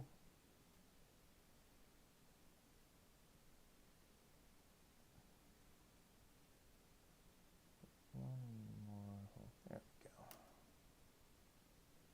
Oh, boffo. Don't change a thing. Like it just the way it is. Okay, cool. We've got a great spacebar wire now. I'm just into so many expensive hobbies, especially when taking mitochondria. With taking mitochondria to track, hard to dedicate the time and money into. Wow, motorcycle. that I was like, mitochondria, what? Motorcycles to track, hard to dedicate the time and money to stuff that I'm not sure if I'll like or just to try. Right, exactly. That's the big thing with this hobby is it's very easy to overspend really quickly, and as an extension of that, it's really easy to experience FOMO if you really want to be able to dive deep in this and learn about it, but maybe it doesn't make a ton of sense for you financially. That's sort of where I've been trying to find a balance in all of this. I've got a decent spectrum of price points in my personal inventory, but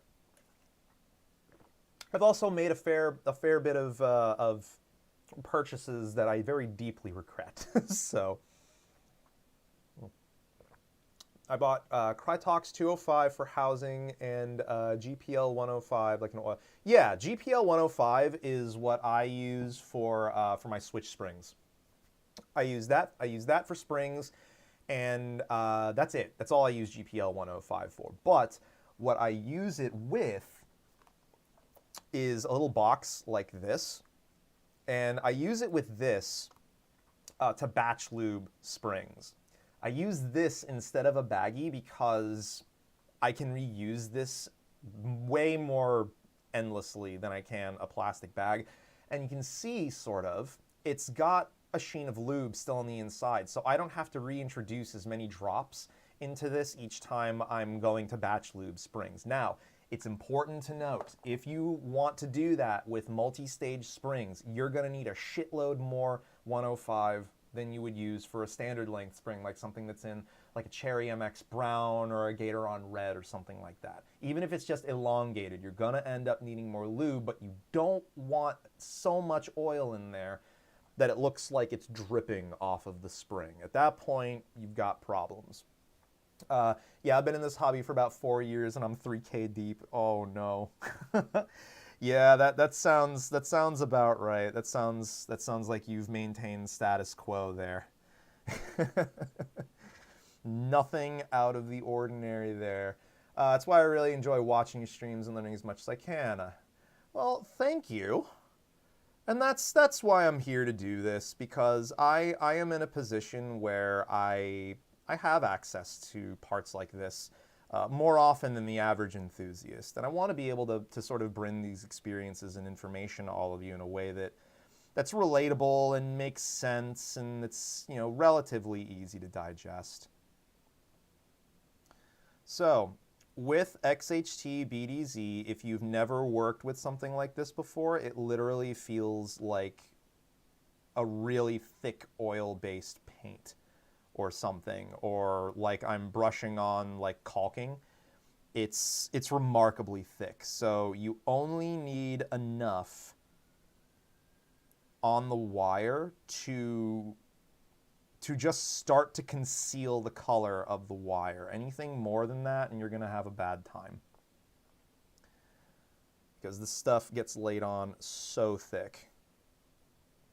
Like really fast.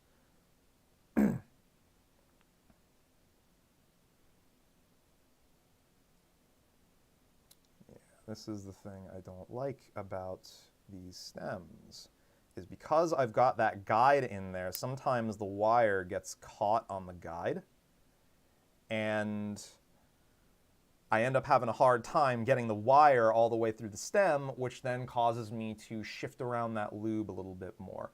And with XHT BDZ, again, like I can inject 205 grade 0 with a syringe to retune these if it ends up being not quite right, but then you're talking about mixing lube, and I don't know what quantity I'm mixing it in, and then it just gets really messy, and I try to avoid it. So back to this so you can see what I'm doing.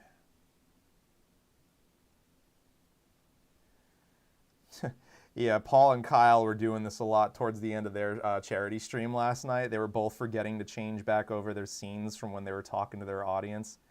I was there most of the day. I was mostly active in Paul's Twitch when I was talking, but most of the time I was just kind of there, lurking, laughing at the festivities.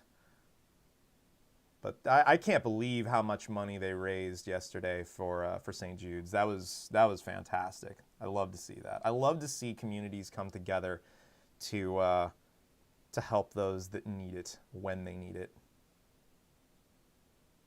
Especially helping out the churns. That's what we love to see. Okay.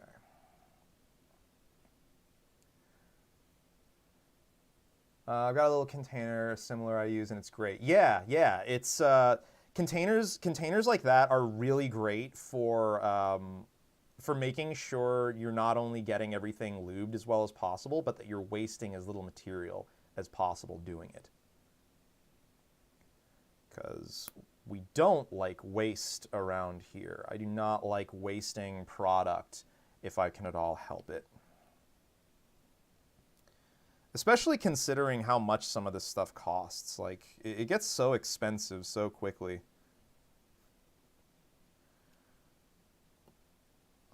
Right, installed. Next stabilizer. So far these are coming together pretty well though. I mean, I'm not feeling anything like immediately wrong with these, so who knows, maybe we have a good experience with these today. I'm hoping we do. I always want to have good experiences with the things I have. I don't like getting pissed off about them. It's probably for the best we ended up needing to use these, though, because one way or another, I still wanted to take a closer look at GSV2 stabs and make sure that they were still worth the revision. But we will see now. We will see. Because I already know TX stabs are good. But I have been noticing that with this new V3 release of TX stabs, I've been seeing more folks having issues with them. And I don't know if that's a byproduct of more people having access to them and therefore more voices expressing concerns over the product, or if there's something actually up with the V3 stabilizers. Because some of the people I'm hearing things from are folks that have used TX stabilizers like since they were first available, and they are now experiencing issues. But how much of that is the stabilizer and how much of that is the other components they're using, I can't say. And frankly, I wouldn't expect many people to be able to say definitively anyway. Because oftentimes, when folks are in the midst of building a keyboard, they only allocate a certain amount of time for it, and that's it. They've got to either set it aside or be done. Oh my God, get in your home. Thank you. That was not wanting to clip in there, no matter what I did.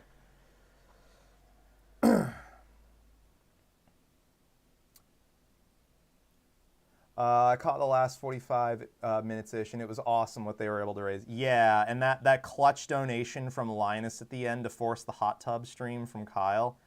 Oh my god, I am so excited about that. I hope he does it in his Squirtle onesie.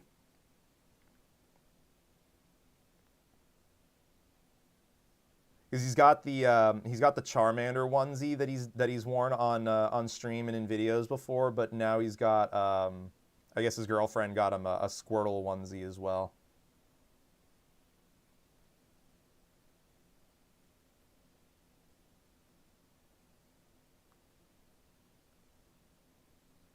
Also found it hilarious that Kyle forgot that Paul is as old as he is. Not many people consider that Paul's in his 40s. Like he doesn't, he maybe has a bit of the old man energy coming through these days, but it's, I don't know. He doesn't strike me as being that old. Like I just happened to know he was that old, but yeah, it was just funny that Kyle had completely forgotten how old the man is. That's another cool thing I like about the space I occupy is people of all ages interact with and can have intelligent conversations with one another. Doesn't happen all the time, but it can happen, and I enjoy when it does. I enjoy bridging gaps at extremes of generations and with different generations in general.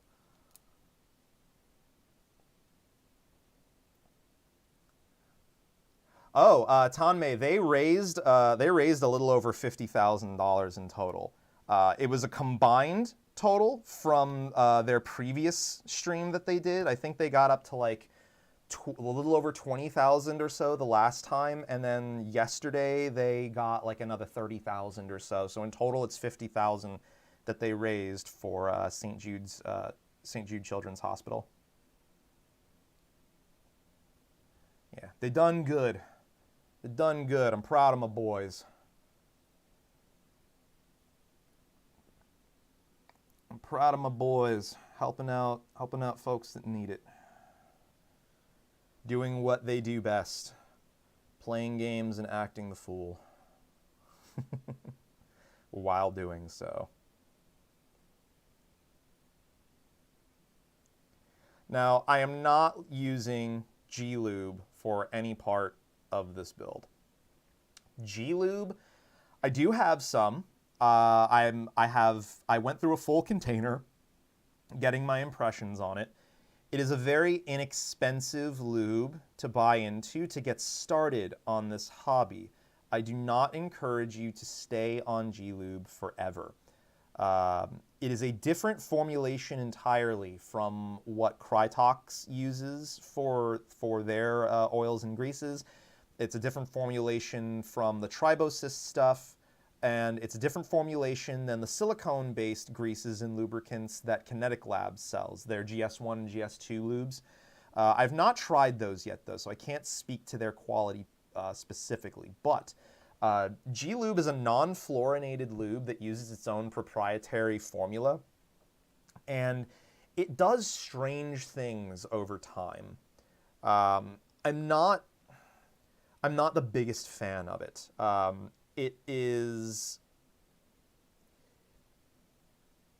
viscosity is fine until you put exactly too much on, and then it's just outrageously thick.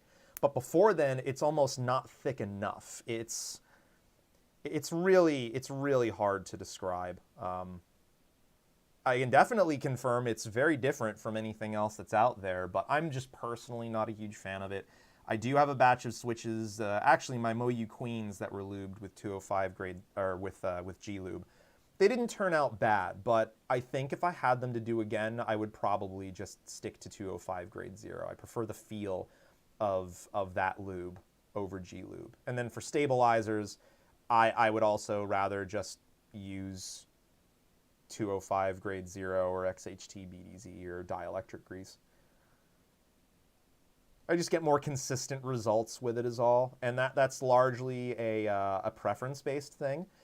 But the fact that it's a non-fluorinated grease is worth considering because it may not react favorably if you're trying to blend it with other lubes to make like a custom formulation. It may do funny things.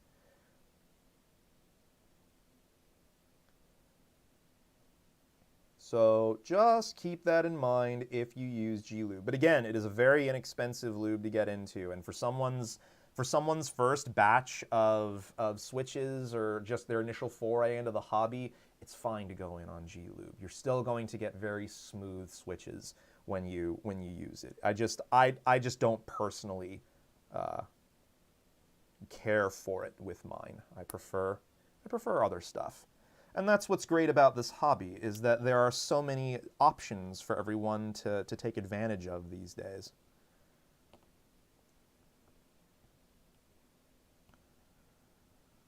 All right, get in your home.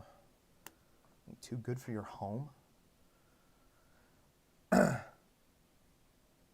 I actually had trouble with two of my Durox stabs, backspace and left shift. Could not find where it was binding, but key will depress and stick. Ooh, might want to... So does it do it? Does it do it with the cap on? Like, can you grab the stem of those stabilizers and freely move them up and down with the cap off? Test that first and compare it to your other stabilizers on your board. See how that feels. If they feel a little bit heavier or harder to move, you may have potentially overlubed those.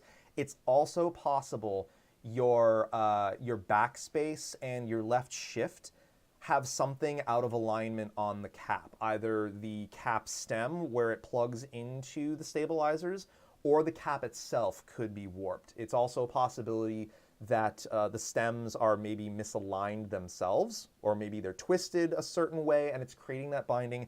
I have actually had that happen with a space bar twice now. I've had that happen where a space bar was warped enough that when I put it on a board and I would press the space bar, it just stayed depressed every single time, no matter what I did. Even on a bone dry stabilizer, it stayed depressed because it was that warped. So something else may be going on with your caps rather than the stabs themselves. It could also be that those might have been over-lubed to the point of causing sticking, because that happened with Gen 1 GMMK Pros. They shipped them with pre-lubed stabilizers that use G-Lube.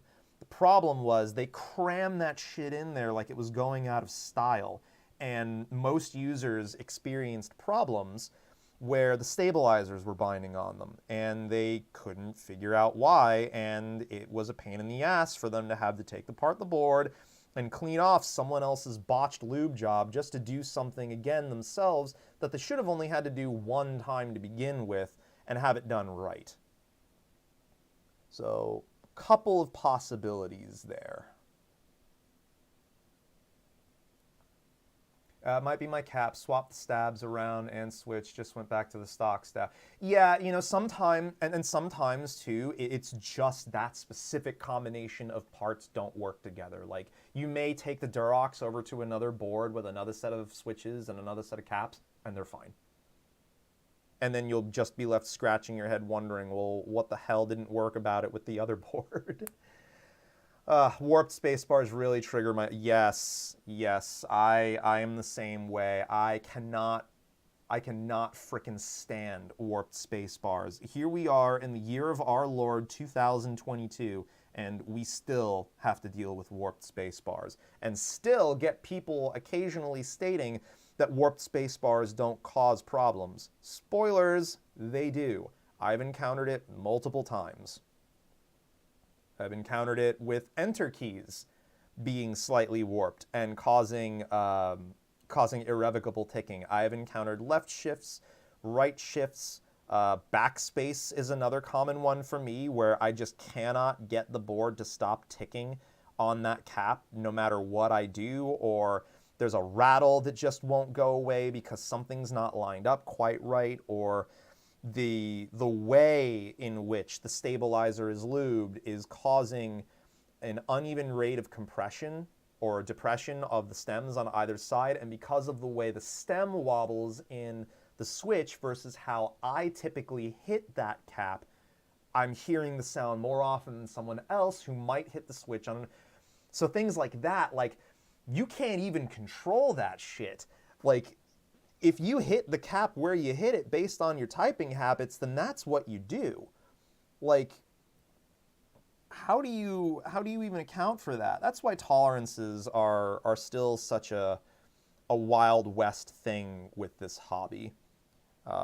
They're kind of all over the place, and there are just some times where parts do not want to cooperate, and you've got to get really creative with how you tackle making them work. And one of the things you can do when it comes to stabilizers is a holy mod, which is basically before you apply lube, or in this case, after you fully clean off all the lube, you basically put Band-Aid strips on the inside of the stabilizer stem to make sure that you've got some extra padding for your wire, to make sure that it's a little bit more cushioned and a bit more forgiving in terms of sound. It can be a bit more sluggish, and in fact, most of the times those keys are a bit more sluggish when you do holy mod, but you will at least get rid of that undesirable sound, because I'm right there with you. Things like that drive me utterly insane, like batshit crazy, if there is a ticking or a rattling that I just can't address. And I'm really hoping that ends up not being the case with these GSV2 stabilizers, but I am cautiously optimistic, as I tend to be in general. You know, another thing that occasionally impacts whether or not you're going to have any ticking or rattling in a stabilizer, the direction the stabilizer is facing. Sometimes, if your stabilizer, see how all the wires on this one are facing the north side of the PCB? Sometimes, if you instead had the option to face the wire to the south of the PCB, it's fine. I've encountered that too, where sometimes I will move the exact same set of stabilizers, switches, and caps to a completely different board that mounts the stabilizers in a reverse orientation, and everything works fine. This hobby is straight up maddening sometimes. Let me tell you what. Sometimes there are things about this hobby that make me just kind of want to drive myself off a cliff with madness, like Thelma and Louise style, just like full send loony bin shit. Like, it's frustrating. And see, look at this. Look at that. With GSV2s, the plate goes right on. It goes right on. Why would you have this set up so that you can't use anything other than GSV2s, unless you just want to force people to have fixed expectations for what this hobby should be like? And if that's the case, I've been seeing people that are claiming GSV2s aren't necessarily anything special to write home about. And while we are going to objectively assess that today, I imagine there's a reason for that. We need to figure out what that reason is first. So many things need to be standardized, at least in QC. Yes, that's very true. There's a lot of lack of standardization with that.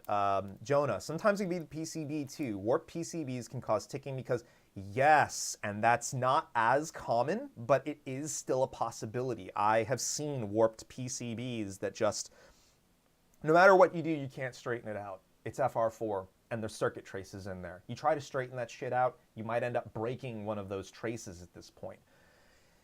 If the board uses plate mount stabilizers, that's not so much an issue, because the plate should still be straight on top of the PCB, depending on the mounting style, so you can get away with it there. But if the board uses PCB mount stabilizers instead of plate mount, yeah, you're kind of SOL there.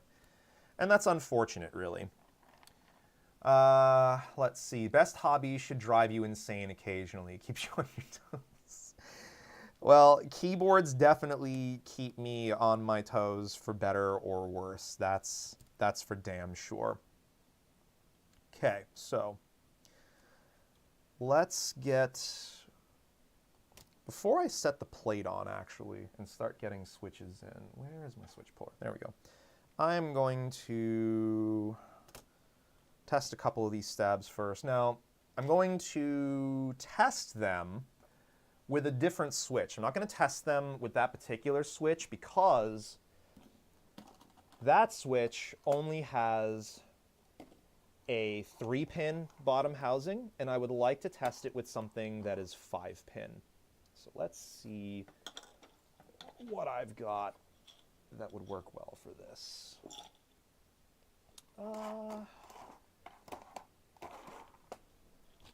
These should work well.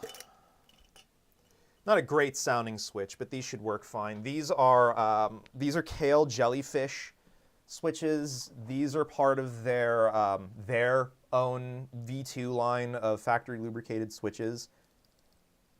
I don't really recommend anyone get these. These are one of my deep regrets in this hobby. These switches are not great.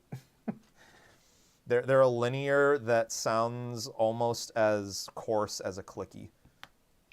And that's not what I signed up for.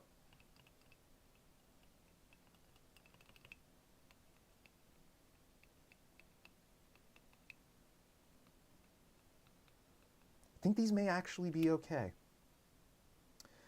They'll sound better once I get them actually screwed into the keyboard. Oh my God, I started testing these before I screwed them in. What is wrong with you? Mike, what is wrong with you? Okay, so learn from me. Screw in your friggin' stabilizers before you try tuning them. I'm getting so far ahead of myself. But now you all get to see the unabridged version of me. So, if this happens to you and you try testing out stabilizers before you've screwed them in, this can potentially go horribly wrong for you. So, you want to make sure you keep the cap on but take the switch out. You don't want to mangle the pins on the switch. You don't want to mangle the socket. Get your stabilizer back in place. Hold it down gently from the cap and get your fastener started in and just get everything tightened down. And once you get everything tightened down, you should be able to lift this off of the stabilizer stems safely. And then before we get to testing the rest of these, we will fasten them down.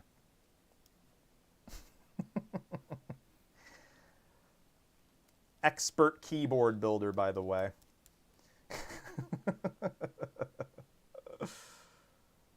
Okay, so now we've got those fasteners in. Should be able to. There. We still have a stabilizer in place. There we go. I didn't like how much that lifted out. There we go. That's better. Now everything's good to go. Now we can finish tightening all of this down.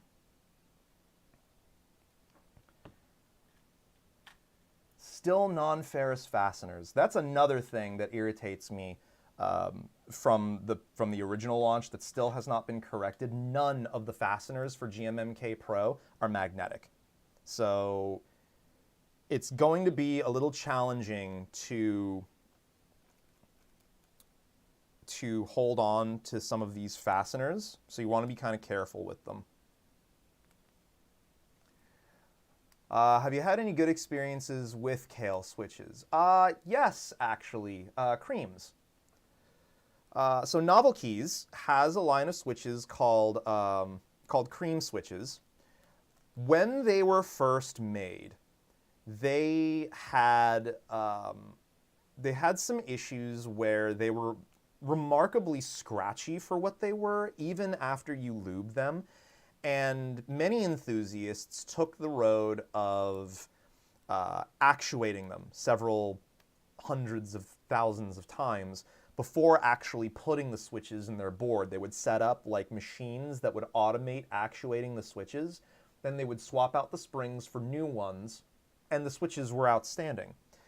But I have tried recently the Nolive colorway of Novel Keys cream switches, which again, they're manufactured by Kale. They're outstanding. They're straight up a great linear. Like, use them. If they look appealing to you, and especially if the GMK olive matched colorway vibes with you, just, if they make sense in your budget, grab them. They're a solid switch. I personally was not a fan of the 65-gram spring, but that's a personal preference thing with switch weight and feel. Most of my personal linears will probably end up getting 58-gram Cannon Keys slow springs. But yeah, Kale creams are fantastic switches. I haven't tried a lot of other Kale switches in recent history, though. Gateron and JWK have just been hitting... they've been firing on all cylinders for me lately. So those have been the switches I've been most heavily focused on. Gazoo switches are also outstanding. My wife uses exclusively Gazoo boba gums with the 52-gram spring for her keyboards because she prefers silent switches. She also prefers linear switches. She also prefers light switches. The Gazoo boba gums do it all, and they do it all with having exactly enough lube on them to make it so you don't have to do anything with the switch yourself. You just plug it in and enjoy it. So I can highly recommend those. The U4TX half silent switches are also really nice from them. I've also been taking notice of like TTC switches. I want to get some of those in. KT switches look really nice too, but again, haven't had any first-hand experiences with those, so jury's still out there. But there's a lot of switches that I want to start exploring more of. Because there's a lot of brands out there now, and there's a lot of... It's really easy to sort of get lost in the marketing for stuff like this. So demystifying it seems like the play. It seems like the thing we should be doing. And I would like to do that.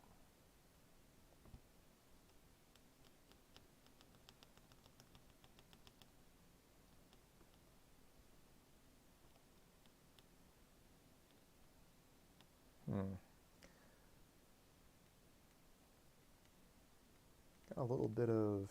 I may have to touch up these stabs a little bit after we get everything built up. But so far, they're not terrible. It could be the switch that's influencing things here, and the lack of a plate.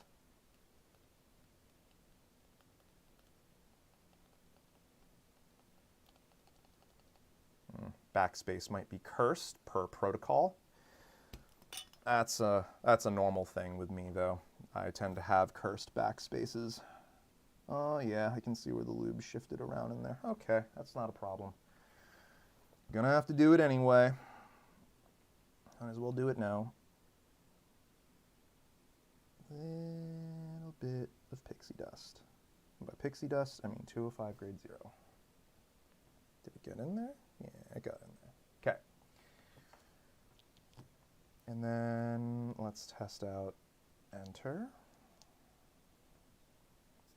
There's every possibility these end up sounding and feeling better with the plate in place. I'm just sort of getting an initial feel for it now.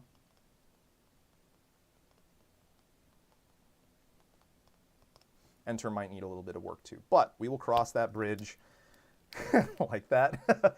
We will cross that bridge when we get to it. Okay. Also, part of the sound could admittedly be coming from those utterly cursed switches that I do not recommend any of you go in on at all. Any anime lovers in chat? You know, anime is something I wish I had more time for. Watching shows in general, but with everything that's on my plate these days, it's very difficult for me to find time to invest myself in anime. At least like I used to. I used to be a lot more into it, but I haven't watched anime regularly in years at this point. Okay, so I am not going to use the center standoffs for this plate. partially because I don't remember where they are. I have genuinely lost the center standoffs. Now, these fasteners are magnetic. These are magnetic. Why aren't the rest of the fasteners for the board magnetic? Oh, me.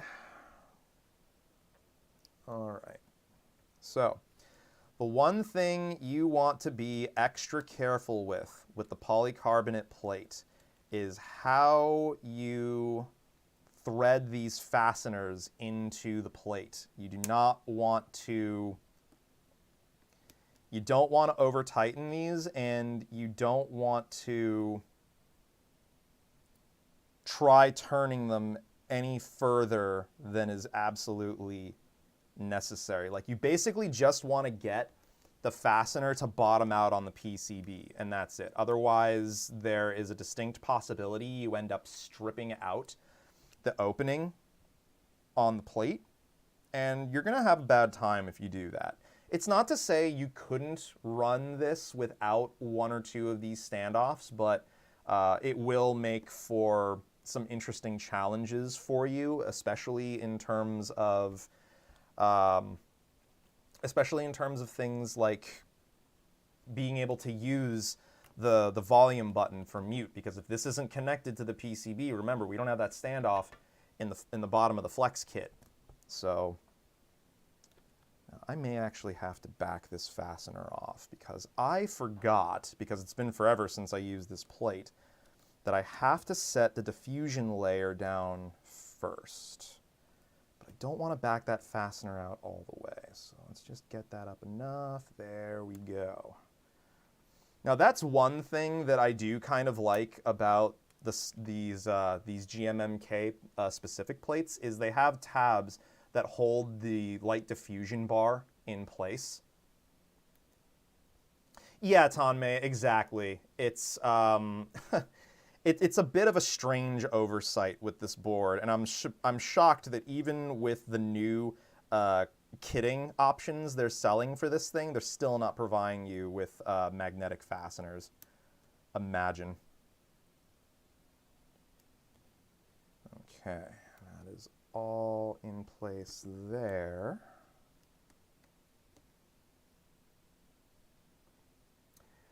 Yeah, I dig some anime, more old school. Yeah. I find that more of the old school stuff resonates with me a bit more as well. It could be because of my age, but you know, there's also something about the earlier days of anime and the art styles that were used that hit a bit differently than the stuff today. And I think that's why there's an artist that goes by Khan on Twitter. Actually, very seriously considering commissioning him to do some of the emotes for the channel. He does artwork in a similar style to some of the older animes, more in the style of like Ranma Half. Great artwork. Lately, he's been doing a lot of stuff where he's been making his own versions of Marvel vs. Capcom characters, and he's been posting those on his feed. Those look sick. He's also got some of his own IP that he works on, and he does live streams. He does live streams of his content as well, of his art. He'll just be chilling with chat and just doing his thing. It's fun to watch, fun to vibe. Always a good time.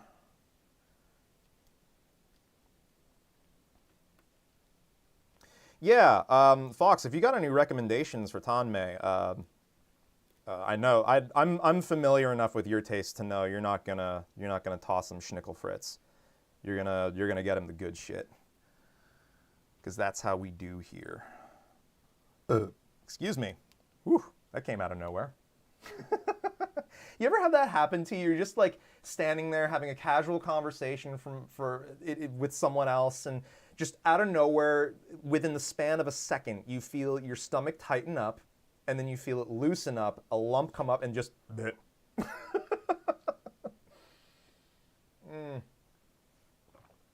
Humans are disgusting. I watch mostly mainstream ones like One Piece and Naruto, Boruto. You know, there's nothing wrong with those. There really isn't. It's just a different vibe. There's also the fact that they have remarkably long story arcs that go along with them, and the fact that sometimes when you come into an anime like that, it can be very daunting realizing that there are like hundreds and hundreds of episodes for you to get through, for you to catch up to where like the modern story is, or even just to get through the story that exists before the story ended. Kind of daunting. It's kind of like introducing someone. I don't know if Tom May. I don't know if you've heard of this show, but here in the States there is a show with a cult following called Supernatural. I and the missus are huge Supernatural fans. Not like super duper fans, like we can't recite like every single word from every single episode. But we love Supernatural. That show is like 18 seasons long, and each season has like 24 episodes. That is a lot of backstory to catch up on, and a lot of character growth and development to catch up on. Like, that's insane. And I can't say I blame someone, anyone really, for feeling a bit intimidated over getting started with that.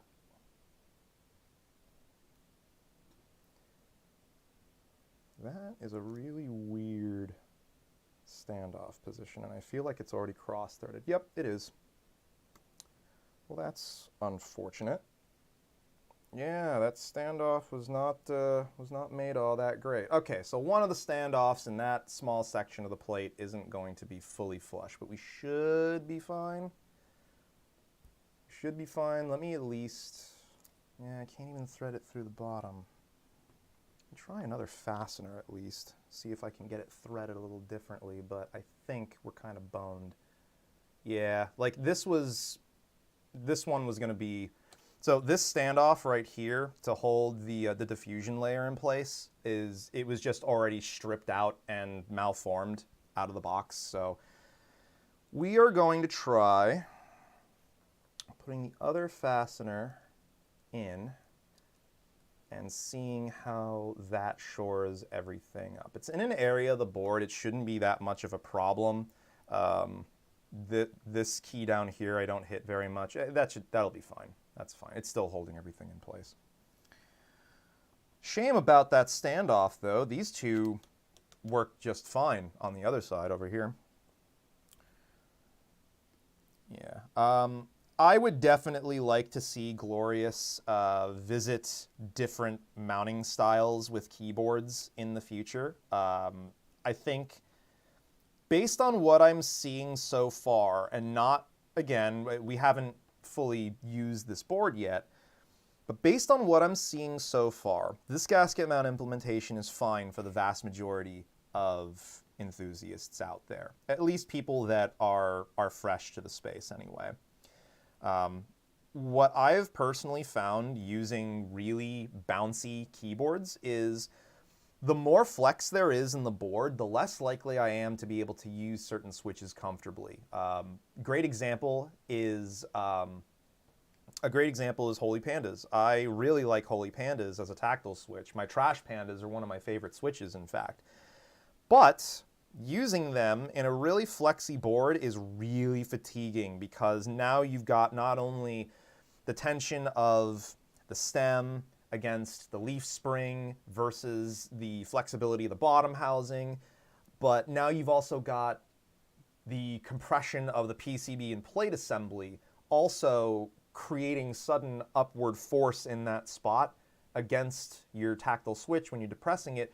It makes it feel a little strange for certain switches.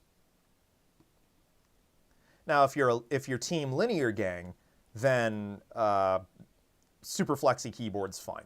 Super stiff keyboard is fine. Nothing is going to change that aspect of your switch. The only thing you might get is if you're a heavier typist or you just bottom out in general like I do, you will be more privy to the flex in the board because you won't have that tactile bump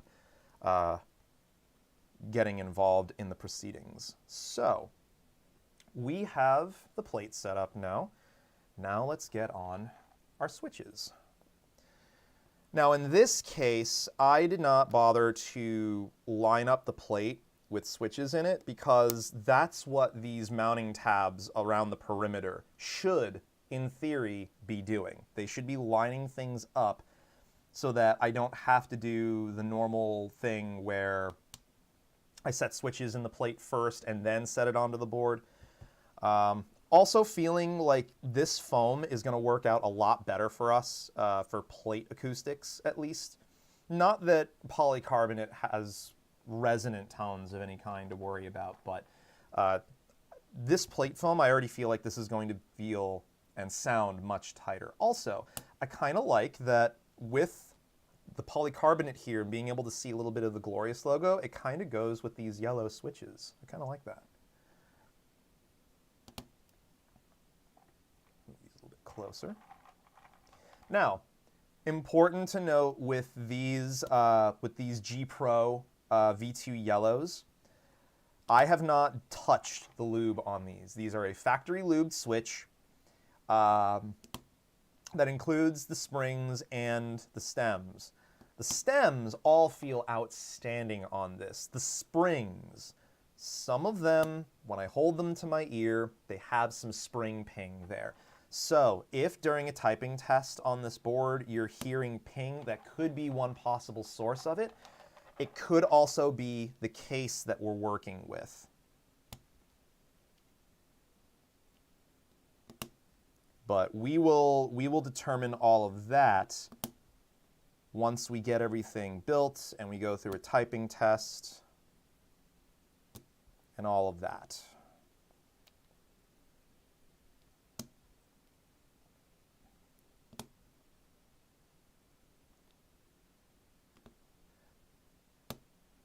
Cyberpunk Edgerunners is good, just a few scenes are a little too NSF.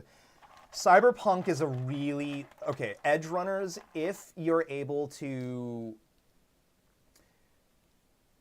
if Edgerunners, if there are certain things in that bother you, I would avoid Akira.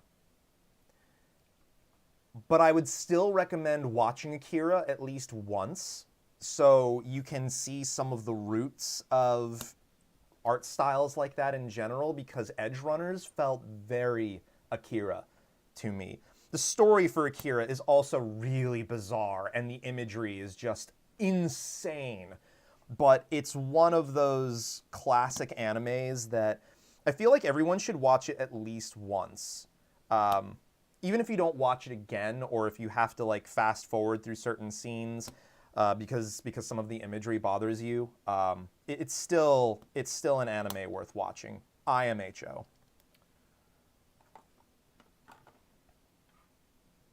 Why is this not my keyboard? I sent it to you 2 days ago. Why isn't it done yet? Because you live in Maryland, Brian. Because you live in Maryland, I live in Oregon, and your parcel has to go through a mountain range in the entirety of the Midwest before it gets here. That will be one of the next projects we get to, though. Both your Tiger Light and potentially your Glacier 80, depending on how the review goes for that, and whether or not you whether or not we find any opportunities with that board. Incidentally, I checked out your Fractal North video today. God, I really want. By the way, everyone, if y'all aren't following BPS Customs and subscribe to him on YouTube, what the hell are you doing? Like, go and do that. Brian's content is awesome. He builds outstanding PCs. He just put up a video today on his editing rig having been moved into the Fractal North. And other than what is likely a hentai-looking cable mess behind the back panel, build turned out sick. And I'm actually considering moving over to a North from my Torrent just because I don't need Torrent. Don't get me wrong, this Torrent is a wonderful case. I'm not getting rid of it anytime soon. I just don't need it for the hardware I'm using right now. Maybe later on, if I step up to more power-hungry hardware with a bit more heat output, but otherwise, yeah. Let's see, I didn't send the Glacier yet. Oh, okay. No worries. No worries on that front. Probably cheaper to just send the Tiger Light on its own anyway. That's a very light keyboard to begin with. Especially the way I ended up building mine. I only used the plate foam and the tape mod, and the board sounds fantastic. But you heard that on one of our last streams when I pulled the board out.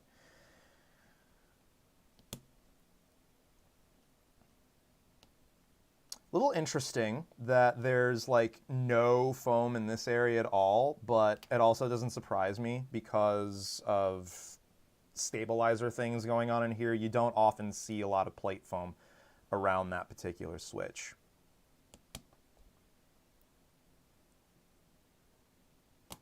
And as a result, that can influence how that particular switch sounds based on the plate material you're using, the thickness of your PCB, and the design of the case, as well as the mounting system. Everything will influence it. But that key in particular may sound a bit different from the rest of your board as a result. I'll have to check out BPS Customs. First time hearing about it. Oh, bro, BPS Customs he is the homie. We've actually been going with him for several years to CES in January. This year, unfortunately, I wasn't able to attend. It sucks. The money wasn't there for me this year, and it would have been beyond financially irresponsible for me to try and force it. Not only that, but the past 2 times I've gone to CES, I've caught COVID. And my wife is an immunocompromised individual who has something called mastocytosis, which is basically an ailment, no cure, where your body will randomly decide it's allergic to anything. It just will happen. As a result, she is also potentially antibiotic resistant, so in the event she gets remarkably ill, it can prove to be very challenging for her to get effective treatment. So even if I was to go, when I came back, I would have to quarantine for no less than like a week before directly interacting with her again. Because while I'm fine to get sick, I would rather her not be... That didn't feel great. I would rather her not be exposed to that. Oh, it's fine. This is fine. Everything is fine. It just felt funny. I give all my employees COVID as a holiday bonus. Where else can you get benefit? I know, right? It's guaranteed time off. It's a guaranteed vacation. Also, some potential hallucinations as well. So it's almost like I'm getting magic mushrooms at the same time. And I'm blazing hot, so it's like I'm having a vacation in a tropical climate. Oh. Shit. No, honestly, all that proves is that because the times I've gotten it have been in Las Vegas, it just proves that COVID is a moral failure. Also, Brian, I don't know if you probably wouldn't have paid attention to this in the first place, but this year the AVNs are going on at the same time as CES. So there is all manner of degeneracy that's going to be in Las Vegas that week at the same damn time.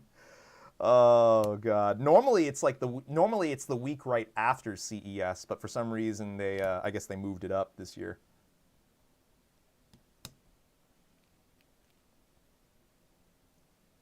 Hello, Adam Driver. You were yoked in The Last Jedi. Congrats on that.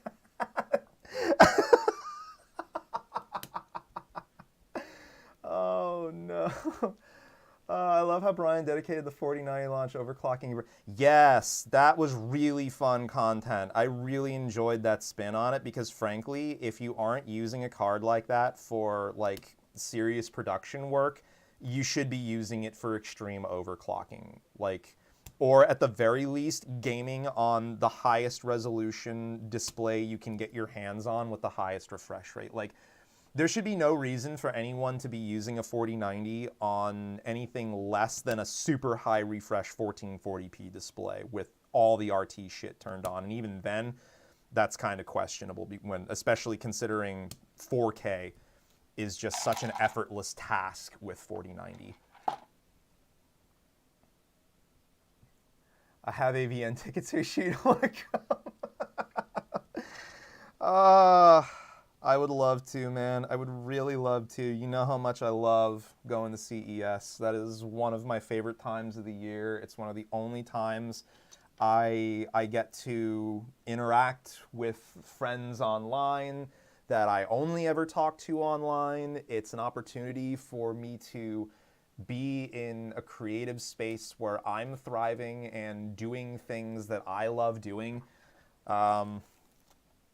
Next year, 100% next year, it will happen. I'm saying that here right now. Next year, CES will happen for me. Let's get those moved a little bit out of the way. All right, so we have our switches in. Now let's get this in the case. So again, this is the E-White version of the FlexKit with the E-White top case. Actually white, unlike the silver case that they call white ice, and I'm not going to stop harping about it until they change the name of that color. I'm tired of seeing them calling something white that is very clearly silver. All right, so yep, that's going to fit in there like that. So now we go over to our daughter board and JST connector.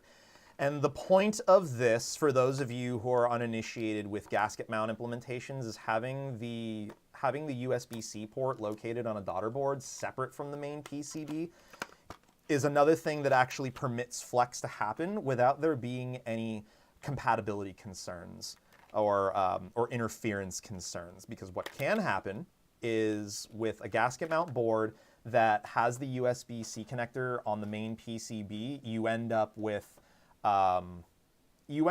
the potential for it to conflict with your actual USB-C cable, and you may actually break off the connector, and you don't want to do that. So, one of these fasteners, because I think these are the ones you use. I could be wrong, but I think these are the ones you use. If not, we'll find out soon enough. Or maybe I just need to move over the fastener from, yep, this bottom's out too soon. Okay, no worries. No worries. I will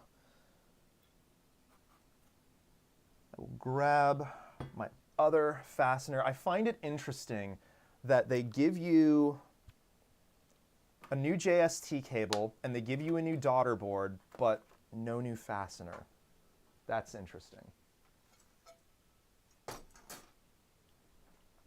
I may just have to go back through and look at this again. I'm also noticing the old daughter board is white instead of black. That's interesting. Yeah, it's this little fastener right here. Just move it right on over. You can probably find a replacement fastener for this daughter board, or if I really wanted to, I could probably just tape it down. I'm not going to be quite that janky about it, because I do want to actually still use this for another GMMK Pro, but for right now, at least, we have to move that on over. So both ends are the same. Let's see, I believe that plugs in like that. There we go. I don't envy the pressure that comes with being in the eye of the public. Hope Ryan gets to play with some cool toys and the sponsors are not too demanding. Truthfully, the sponsors are seldom super demanding. Outside of a few fringe cases, you'll get some sponsors that want very specific things from you. as part of paying your way to CES, but in general, the sponsors that I've known us to work with for that content have been very easy to work with. Don't worry about me, Tanmay. I'm completely emotionally flaccid. Nothing affects me. But if I have to benchmark any more hardware before 2023, I'm going to lose my mind. Holy shit, dude. You and everyone in the PC space have been doing so much benchmarking lately. Like, it's... On the one hand, it's a good thing, because what a time to be a PC enthusiast, right? But on the other hand, it's like, please stop.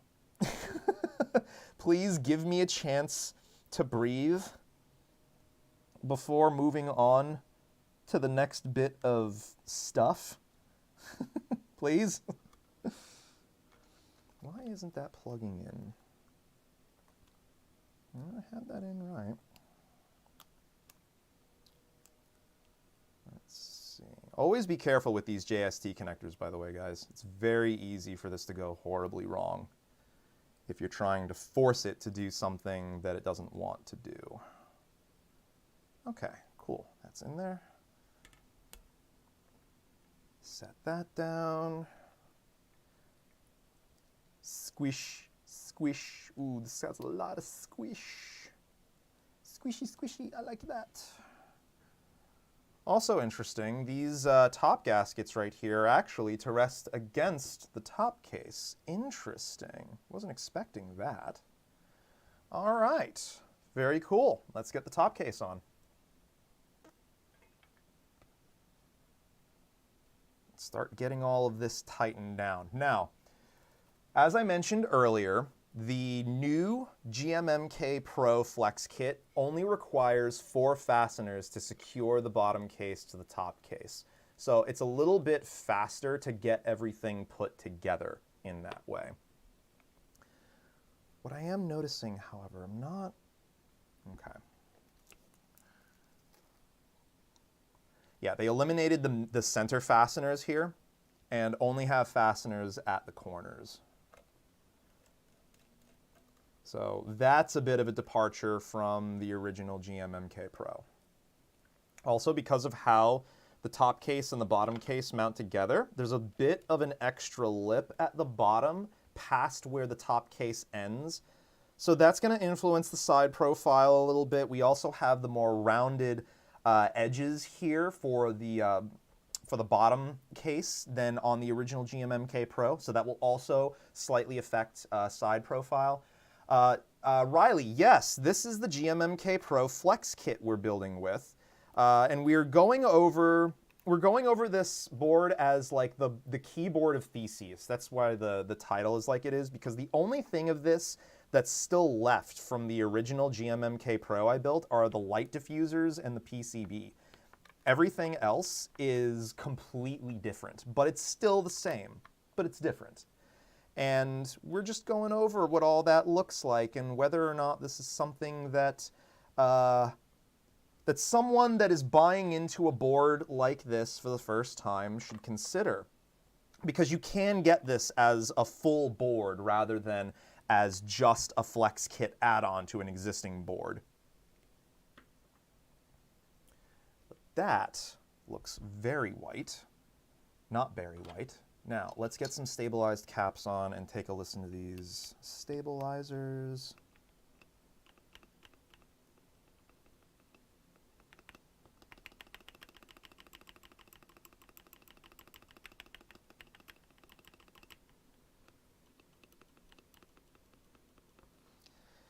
Bit of ticking coming from the space bar. Don't like that.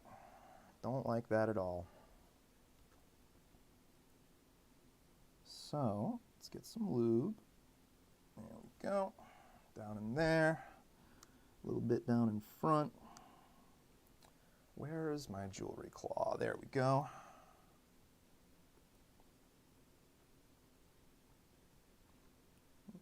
Get there. Okay. Let's try that now.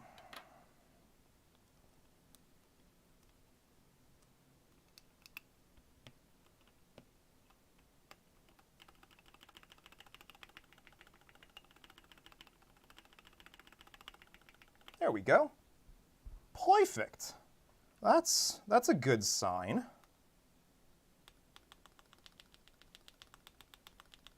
Not bad. Not bad so far.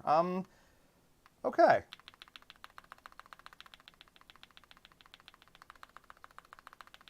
Little bit more work to do on the backspace, but it's good enough for now. I can work on that later.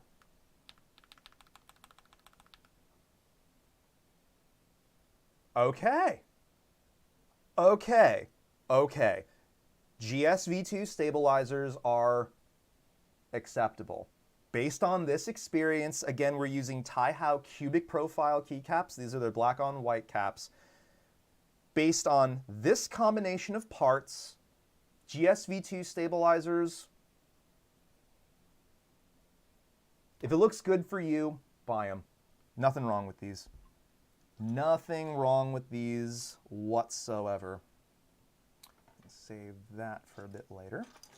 All right, let's start getting some caps on and give this board a look. Also, we now get to see what the white of these caps looks like against the white of this board. This is basically just a full whiteout build that we've got going today. This is so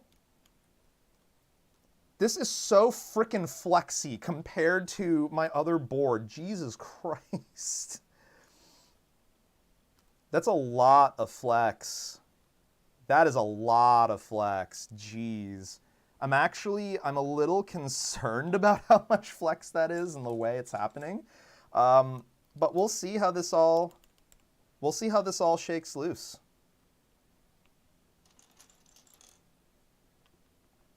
Okay.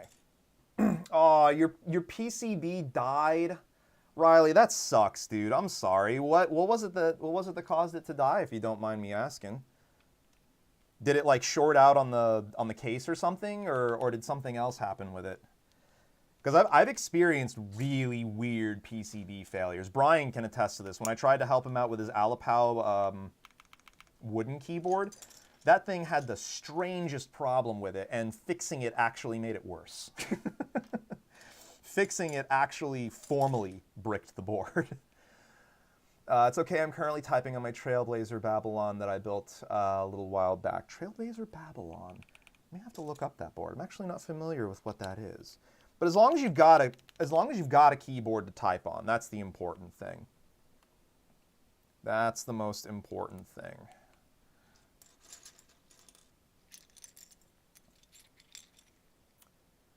Let's see, B, up arrow, 9. Now, when you take caps off a board to do something like rebuilding it, or if you're cleaning it or whatever, easiest way to keep track of them without being overly particular about how you organize, just keep all of your caps in the row they go to and just keep those stacks set up like that. Even if you forget what row you're dealing with, you'll be able to look at the keys and go, oh, okay, I'm dealing with this row. These are all going to go here. It also makes it easier to remember where these caps go. So this process of getting the caps back on the board just goes by faster. That's actually how I learned to start remembering where each of these caps goes. Not because I'm actually a good typist. I'm a terrible typist. I'm hoping my Ava will help that out a little bit. But for right now, I am a god-awful typist.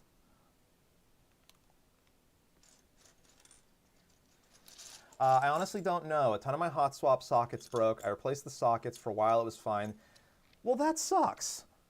That really sucks. I'm sorry to hear that. Yeah, and that's why, I don't know if you caught when we were assembling this board. That's why if I change out a bunch of switches, I try and do it with the plate and PCB assembly outside of the case so that I can rest it directly on a table. That way when I'm plugging in the switches, if something's not aligned properly, the only thing that's going to happen is maybe a pin bends on the switch. I can fix that about 98% of the time.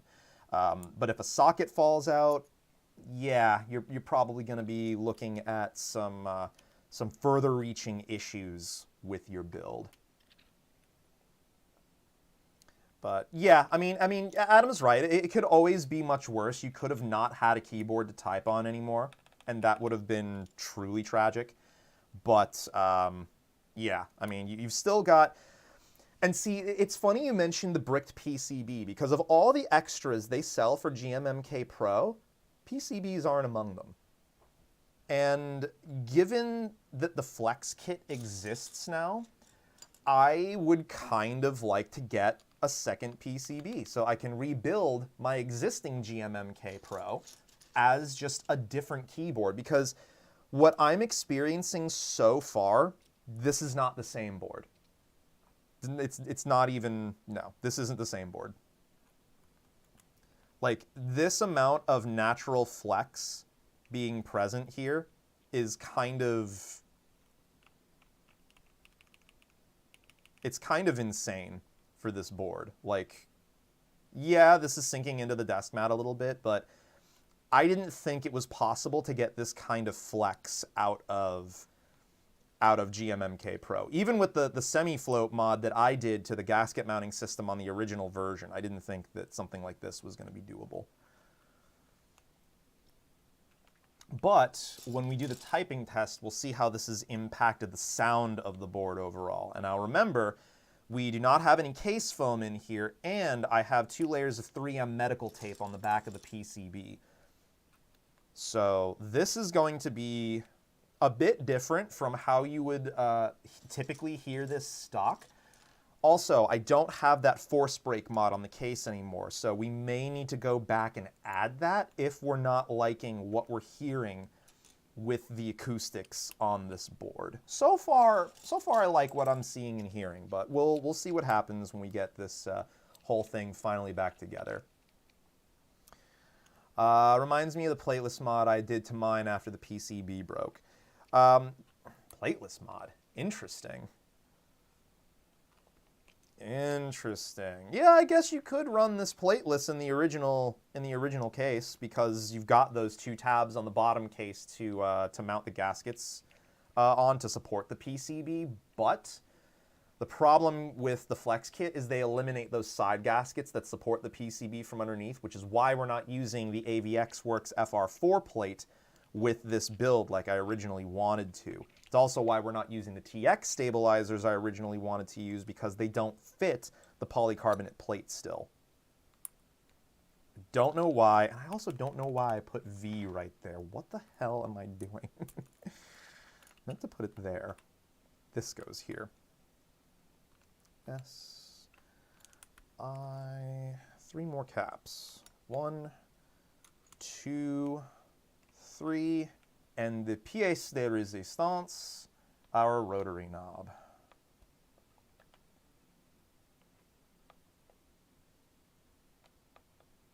Sure, I get it on there straight. Shit.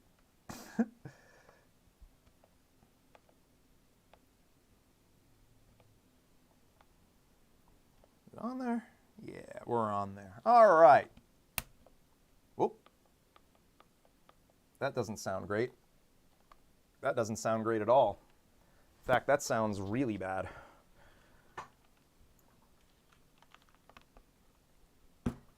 Oh, what in the hell happened?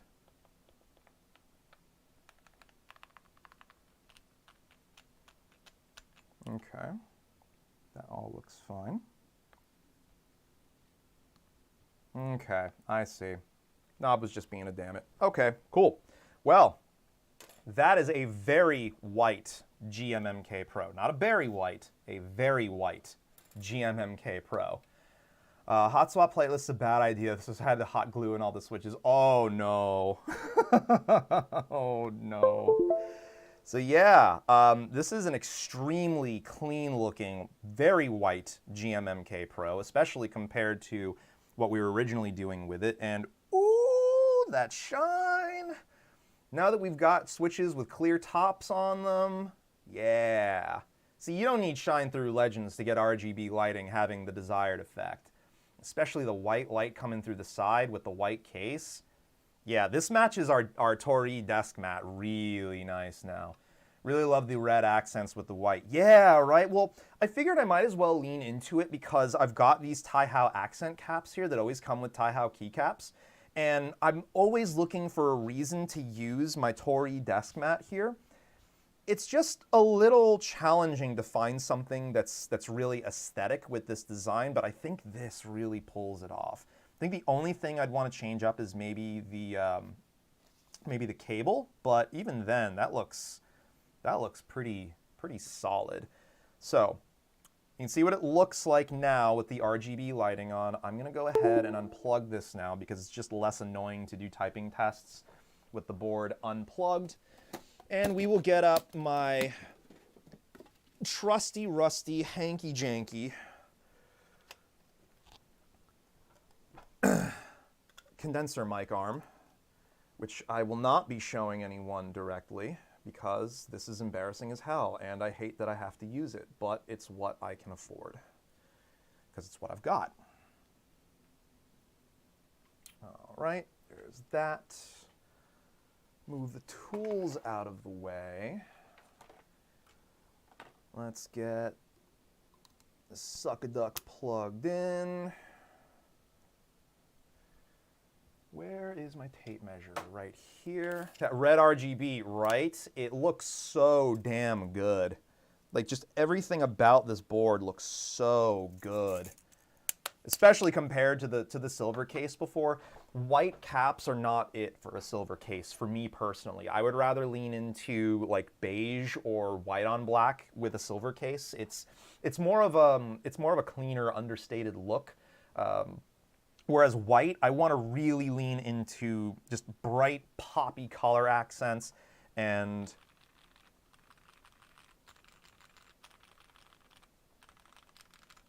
okay, yeah, this is sounding sick so far. Okay, cool. So we are now set up to do a quick typing test one more time. This is GMMK PRO FlexKit Edition. We are using the 3.5mm pour-on gaskets for maximum flex, along with the polycarbonate plate, GSV2 stabilizers lubed with XHT-BDZ and 205 grade 0. We are using stock Gateron G Pro V2 yellow switches, and we are using Taihao Cubic Black on white. These are double-shot ABS keycaps in a unique cubic profile, which is an iteration of OEM. We are not using any of the case foam. We are using plate foam. We also have 2 layers of 3M medical tape on the back of the PCB. So let's switch over our mics, pause the music. There we go. Pause the music, and now let's get a typing test.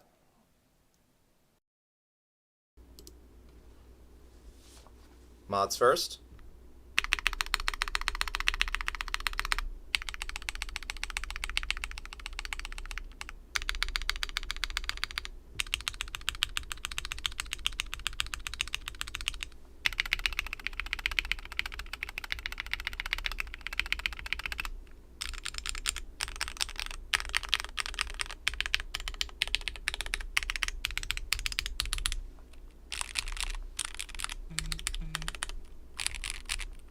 Alphas.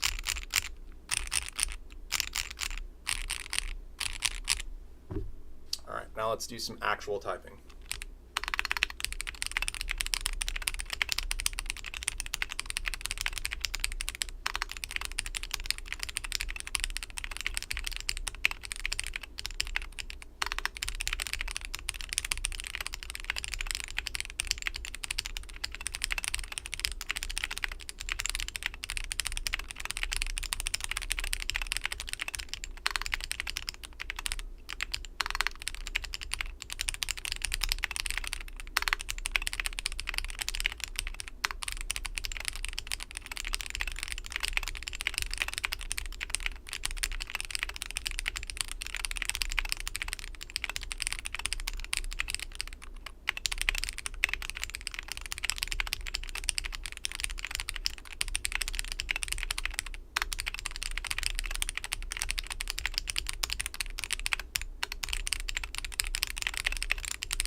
So, Riley's saying it sounds good, but a touch too metallic. Sounds good. After a while, it starts to annoy me. Just realized I soldered a board with one stab housing backwards. Oh no. Tanner. Oh.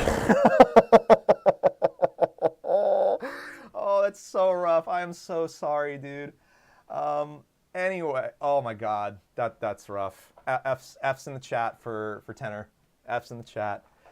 Sounds nice to me. How's the feel? Okay, so we've gotten some conflicting feedback on the sound of this keyboard.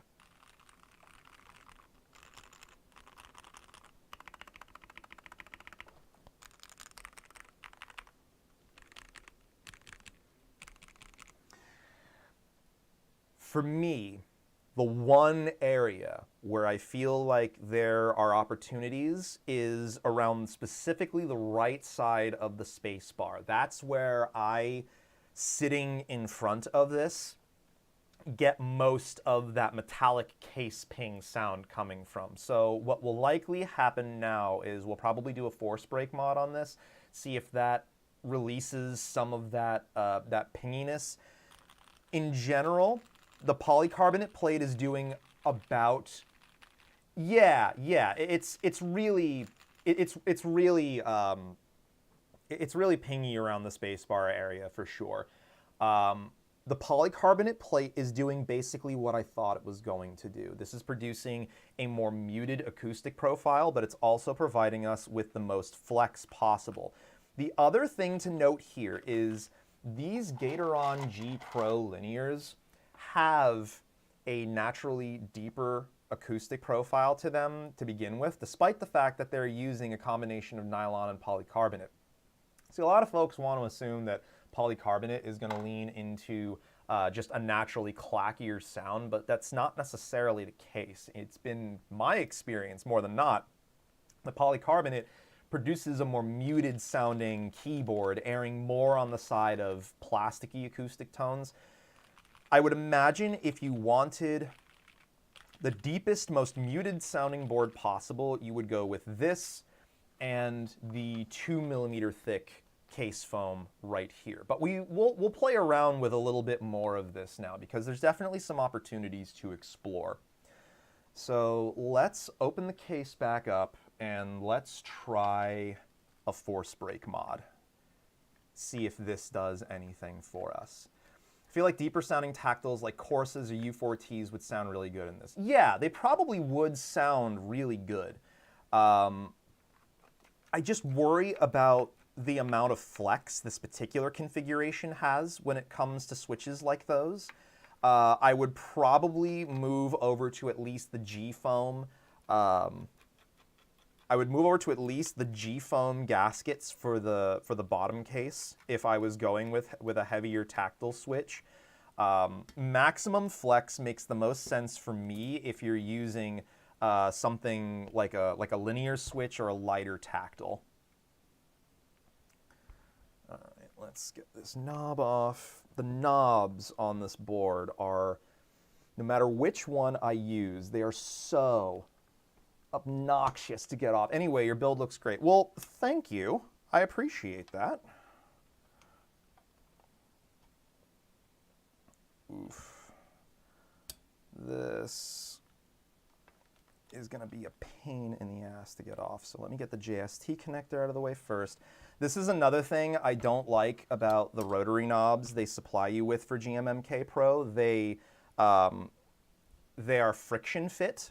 And the problem with friction fit is their friction fit, which means it can occasionally be kind of challenging to get these unseated. But we made it work. Let's get that set over there.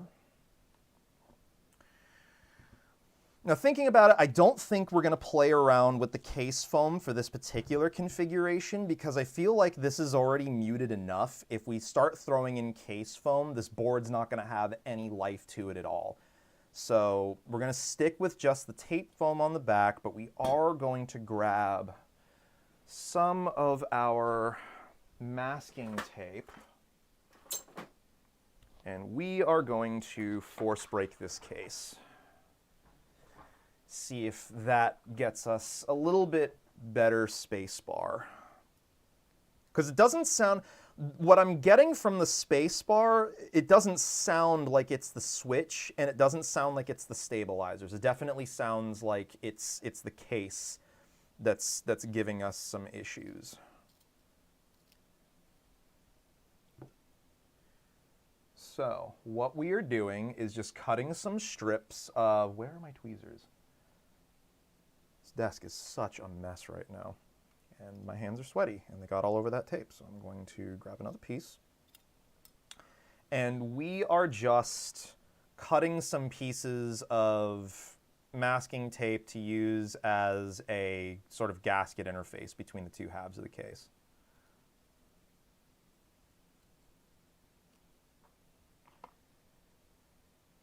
All right, grab that.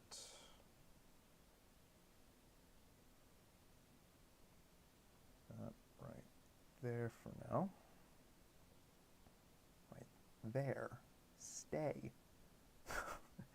This will also be kind of telling of how this particular finish works with force break. I'm going to start by just applying it near the space bar, because that's really the only place where we've got the problem.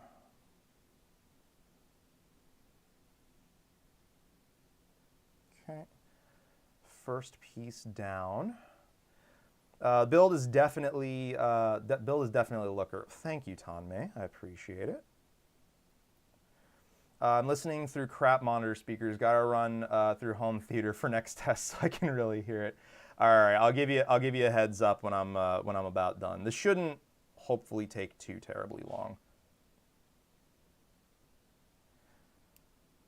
I'm just gonna do this around the spacebar the spacebar mounting points, and hopefully that does the trick. That's the thing with mods. Less is more at first, especially when you're doing stuff like this that is adding interface material. You can always add more. It is more annoying to take it away once you've applied it. Even with something like this. Like it's a different story when you're talking lube, because now you're dealing with something that's like truly messy, but even something like this. Start off with a little bit at a time and then add more if you feel like you need it. I don't feel like I'm going to need anything other than a bit of tape around the spacebar area. So that's what I'm starting with, is just force breaking right there, and we'll take it from there and move along to the rest of the case if we need to. And the reason I think this is happening is because there are no screw points on the new FlexKit case. So these parts of the case are left to sort of free float, and because there's no pressure holding them together from those fasteners, we're getting more vibration from the case there. So this should be all that's needed to get us up and running. Well, shoot, I have to take off before I get to hear the changes. Have a good rest of the weekend, everyone. All right, Joe, we'll catch you later, man. No worries. I will link you. I will link you the VOD later on, because I delist these long streams after we go through them because they wreak havoc on my analytics. I may leave this VOD live though. I know it's a longer one, but this is deep dive stuff, right? It's there's a lot to go over, and there's a lot of different things that are changing between one version of this board and the next, and seeing what that process looks like in its entirety, as well as how long it can potentially take, is kind of important, I think.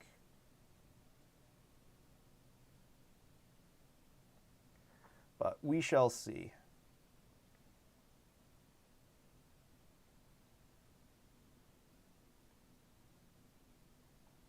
Okay. Incidentally, this would be a really nice touch for Glorious to add themselves, just saying. Mode Designs does it with their keyboards. They have little force break rubber tabs in the bottom case, so that when you sandwich the top case onto your mode keyboard, you've already got force break specifically around the spacebar, because that is an area where there's a lot of heavy, pingy contact. So let's see if that alone fixes it. If not, then we will try adding the thinner case foam.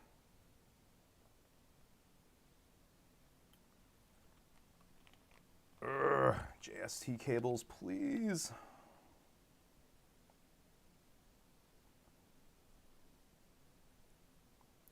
All right, that's in. Flip it around, turn it upside down. Don't want to taste it or waste it. However that song goes. It's dirty, that's all I know. Man, the kind of amount of flex you get out of this now is still kind of blowing my mind. And I'm going to leave the rotary knob off for right now, just so I can do a quicker turnaround test, because if we need to take it apart again, that rotary knob gets in the way, and frankly it's not impacting the sound of the board with it being there or not, so it can stay off for now. Stupid non-magnetic fasteners. Glorious, please. There are so many things you've gotten right here. Why are these fasteners not among them? Oh, man. Wow. If there's nothing else I've learned being in this hobby, is that there is no such thing as a perfect product, because just when you think you've landed on something that is the pinnacle of keyboard, you're going to encounter a handful of folks that are like, this is trash. I don't like this at all. What are you doing? And that's where a lot of the personal preference bit of this comes from. And the fact that there's no one-size-fits-all solution in this hobby. I don't know of many where there are one-size-fits-all solutions. There's always going to be something that's preference-based, even if it just boils down to the brand of the same thing that everyone buys. Maybe there's something about that brand that's got a killer app that the other ones don't.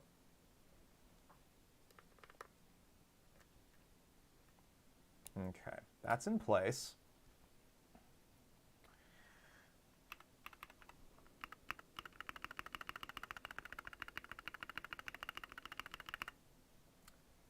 Let me switch over to the spacebar real quick so you can take a look at that.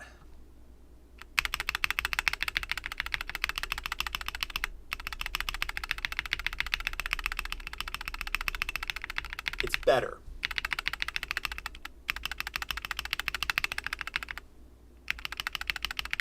It's not great.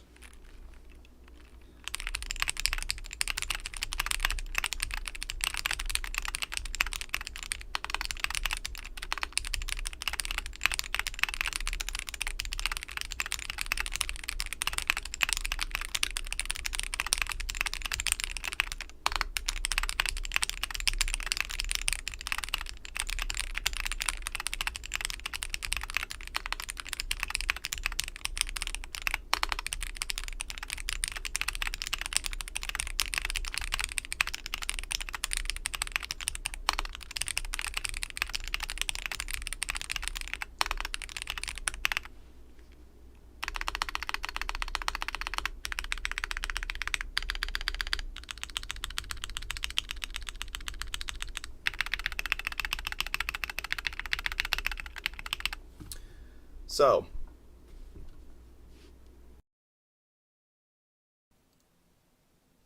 let's get the music back up and running again. Now that we've got that test out of the way. So, we can hear now that there's still a little bit of a weird hollowness coming from the space bar.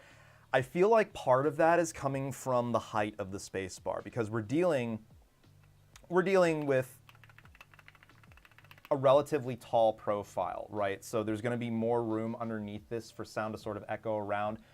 But now that we've tried that, let's try the thin case foam and see how this...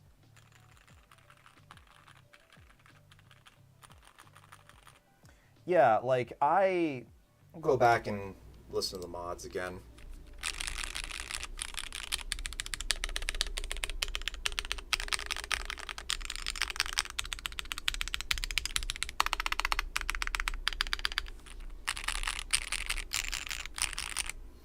Like,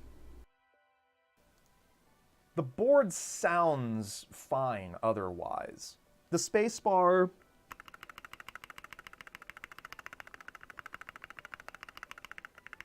like, I'm having to get so close to it to listen, it might as well not even be there. So for our purposes, because we're sciencing this, let's try the 1mm thick case foam and see what this does to the sound. I suspect that because it's so thin, it will minimally impact sound and minimally impact overall flexibility of the keyboard, especially with this having the cutouts for the hot swap sockets.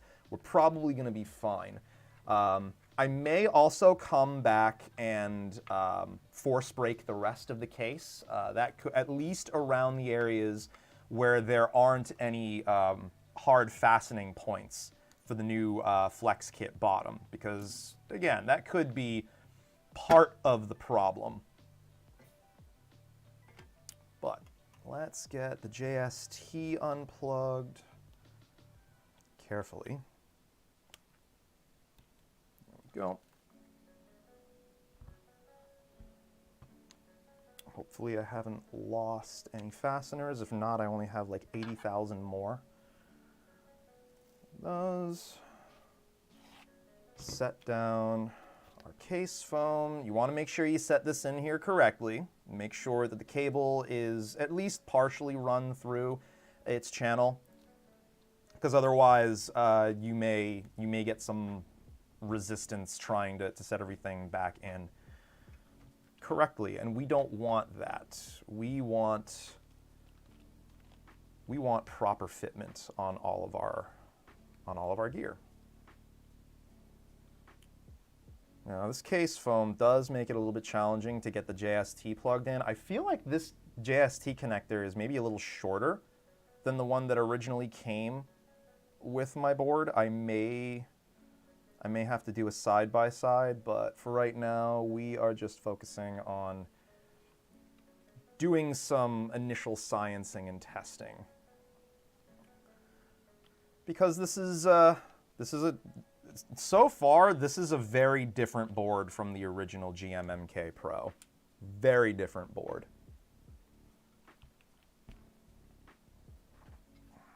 Well, that's why you want to make sure the cable is lying in there right, because it'll create resistance, and you don't want that.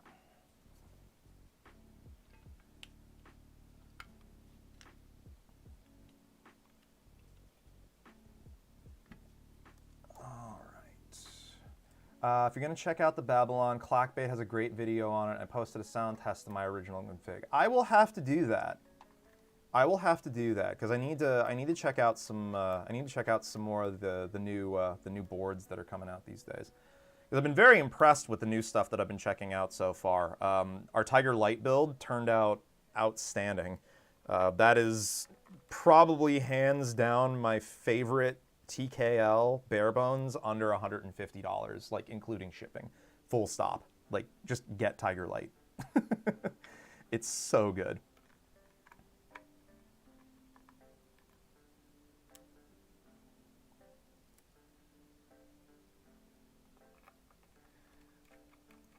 All right. So we've got the 1mm thick case foam in here now. Again, it's made using what they refer to as G foam. To me, it feels a lot like styrofoam. But anyway, let's take a quick listen now that we've got the case foam installed. I'm just going to do like a quick general typing sound test thing.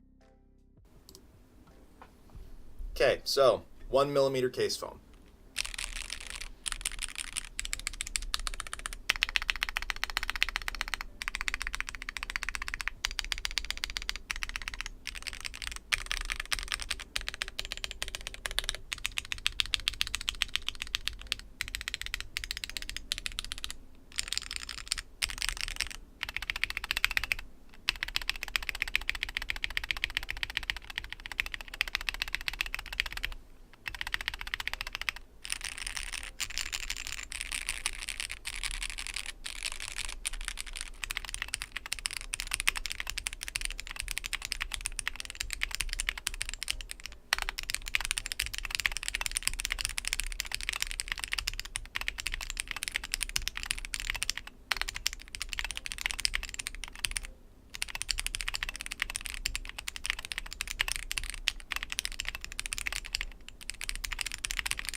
So now we'll do a flex test. And then we'll go back and redo some of that typing because I forgot I had the music on.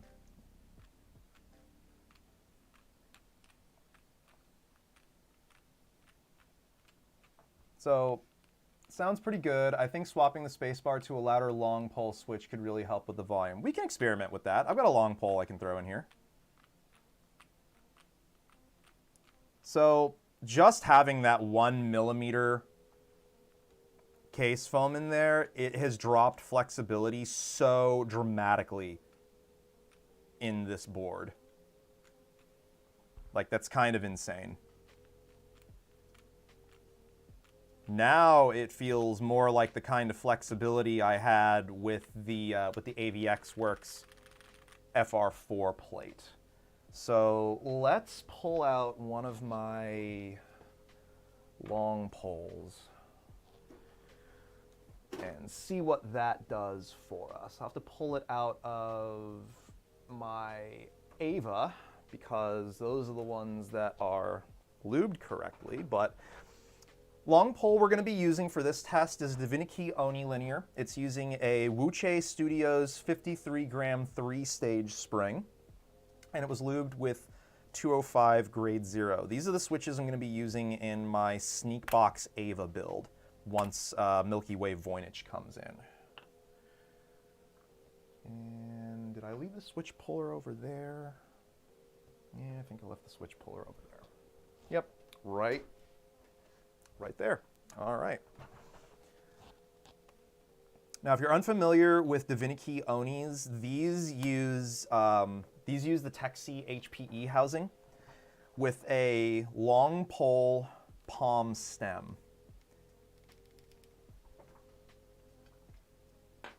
Very nice linear, by the way. Very nice linear.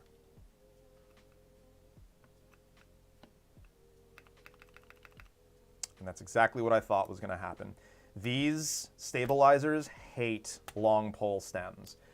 So what you have to do is you can't press down on the side of the stabilized cap. When you apply these, you have to press down just directly on the switch. And now all of a sudden it sounds fine. But as soon as I start pushing it down too far, part of the stabilizer starts ticking on me. And this is why I don't always like using long pole switches, because they cause problems for my stabilizers, especially stabilizers like these that are a bit more sensitive than others.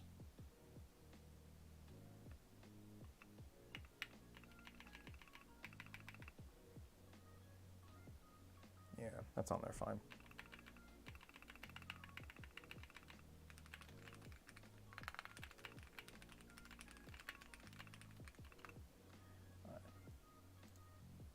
Let's pause the music again. Switch over. Condenser mic, let's see.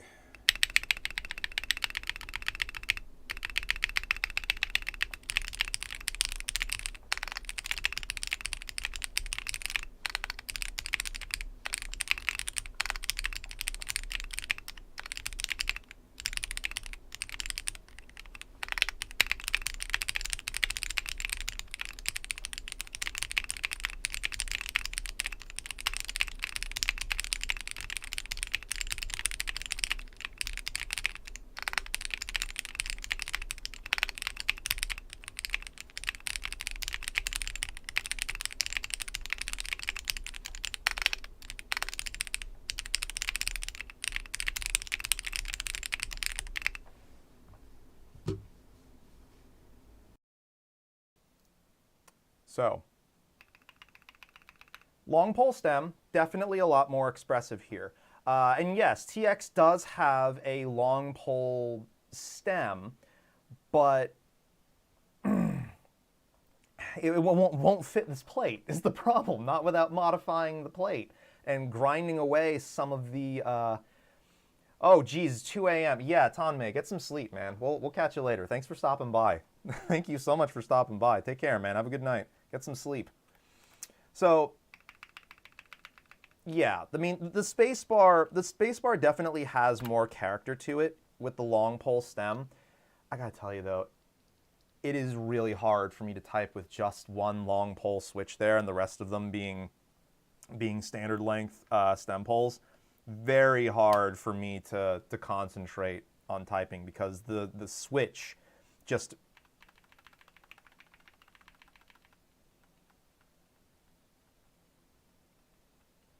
Yeah, the right side of the spacebar is still not great.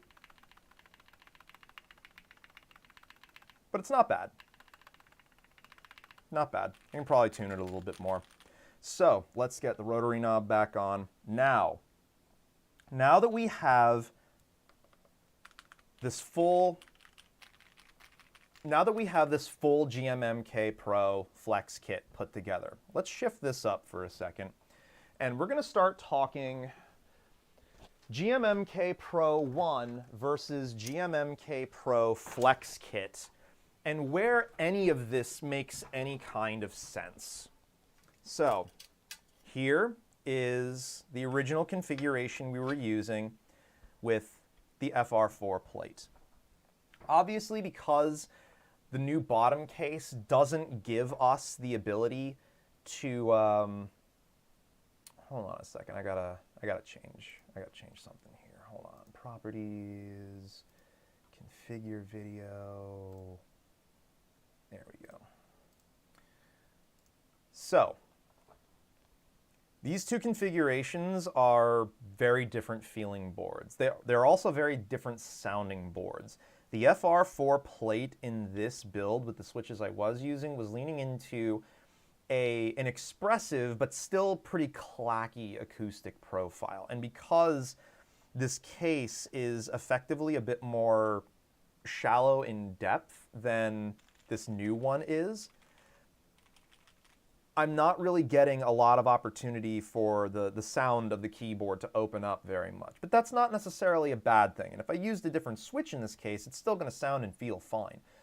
This case, on the other hand, eliminates half of the screw mounting points that the old version did. It shifts the design of the bottom case so that we're getting more ability for the PCB and plate assembly to flex.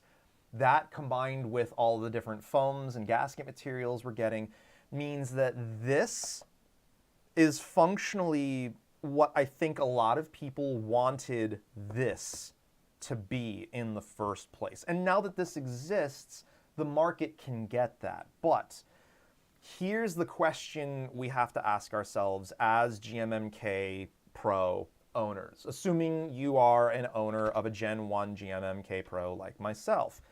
Does it make sense to buy a separate flex kit to use for an existing GMMK PRO? Or does it make more sense to just stick with this board and invest the money towards a different board?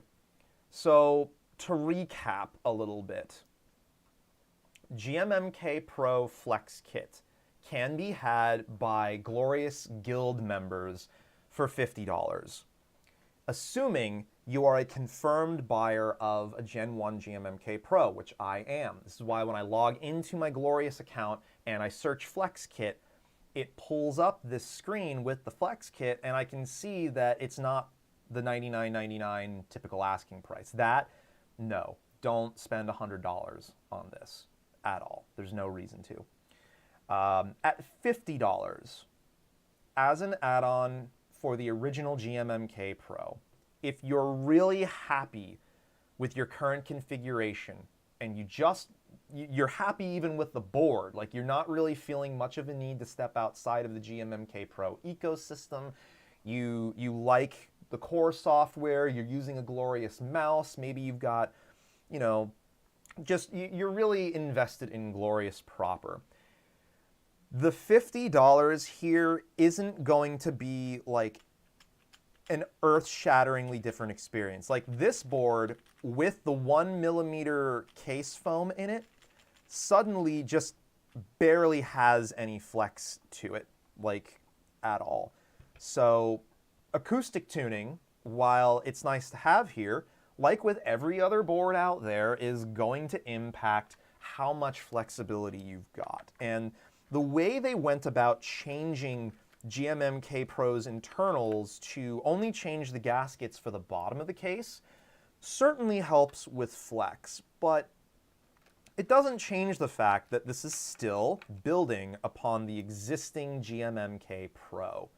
So because it's still building on that and you're still using the same top case, you still have some of the same limitations on that front, because the gaskets aren't growing in size for the top. They're just applying downforce to the plate to keep everything aligned and in place.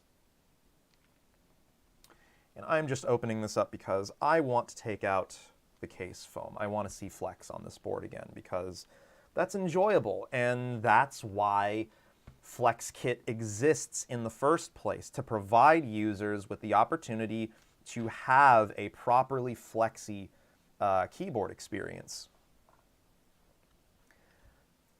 So with all of that said, this is absolutely the way GMMK Pro should have shipped in the first place. This is everything that board, I feel, was supposed to be. Now, does that mean that I suddenly think my existing GMMK Pro, the Gen 1 case, is bad?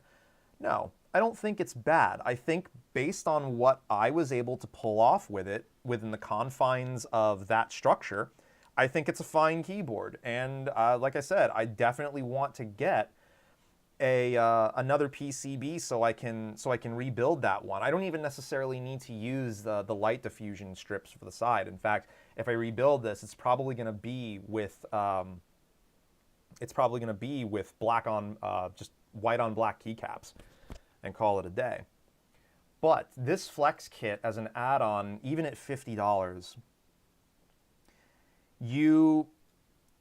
if you're buying it because you want the flex, then the added case foam doesn't matter. The other gaskets don't matter. You were going to use the pour-on gaskets anyway for maximum flex. You were going to use the polycarbonate plate for maximum flex. Let's be real here. Whether or not that's worth it to you is an eye of the beholder kind of thing. If you're happy with your current GMMK Pro, I would save the $50 for something else. I would use that to invest in a nice set of switches, maybe get yourself some more supplies for lubing or something like that. Maybe hold on to that money to invest in a nicer keycap set to put on your board, because this does have south-facing sockets. So, and there's some really nice in-stock cherry profile keycaps these days, starting at around that $50 price point. So it's kind of difficult for me to sit here and say, yes, all original GMMK Pro owners should go out and buy FlexKit to add to your board. That's a really tough ask for most people, and I'm sure most people would agree with me in that sense that no, you should not go out and spend that money, because now all of a sudden your $170 GMMK Pro, because you've purchased this FlexKit by itself instead of having gone in on a full bundle in the first place, now you're looking at a $220 keyboard. When you start paying $200+ for the bare bones, GMMK Pro starts competing in arenas where it can't. It just can't. I mean, if you're talking flex, you can get that in less expensive boards. If you are talking more expensive boards that start creeping into the $200-ish range, now you start talking about boards that are opening up the possibility to have multiple mounting systems outside of just gasket mount. Tiger Light is a great example of this. It was the first iteration of KBD Fan's new gasket mounting system that provides just tremendous flex for a keyboard. But they didn't stop there with it. Their newest group buys that came out, like the Odin 75 and such, have gasket mount and top mount options for that same plate. I actually don't remember if Odin 75 offers it as well. I think it does. I could be wrong. But I know Tofu Jr. is offering that, where you have a gasket mount implementation, but you also have on the gasket tabs for the plate openings for top mount options as well. That starts to make a, and actually those, Tofu Jr. is in about the same price point, give or take 10 or 20 bucks as GMMK Pro. So if you can stretch like another 10 or 20 bucks for a board like that, and you're looking for more options, maybe that makes a little bit more sense. But we're also talking 65% versus 75%, so you're getting more physical board here. There's a give and take with that discussion. But at the end of the day, I feel like if you're going in on a brand new board, you're buying a new mechanical keyboard for the first time, or you're just looking to add something else to your stable, and you were considering GMMK Pro but wanted to wait for them to have a revision or two out to get the board and the vast majority of its real issues sussed out, I think now is the time to go in on GMMK Pro. If you were hesitant about it before, get into, sign up for Glorious Guild access. It's all about being active in the community and stuff. I am really, really hopeful that non-guild members continue to have access to the purchase options here, because what happens is if, oh shit, can't have that up. Let me, okay, I'm glad I didn't have that view up, because that was showing information that y'all did not need to be seeing. So let me open up the Glorious website again, see if my account is still signed in. Then I'm going to log out of my account. Yep, logged out, and now I'm going to search the FlexKit again.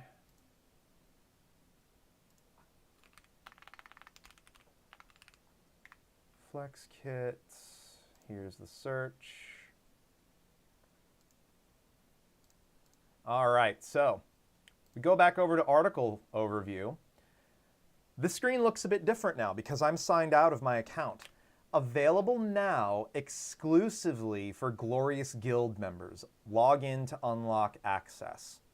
So even if I wanted to buy this as just its own standalone option at full price, I don't have access to it still. You have to be a guild member to buy this kit right now, which at the end of it all kind of sours the current proposition on FlexKit. I really want to see this become the default option for GMMK Pro and start seeing the version 1 kits either renamed to sort of differentiate it a little bit more from FlexKit, or phasing that out entirely, because frankly, if you have this model here with this set of features and this kind of flexibility as a possible option, I don't really feel like the other board necessarily needs to exist anymore, because this is doing what it does.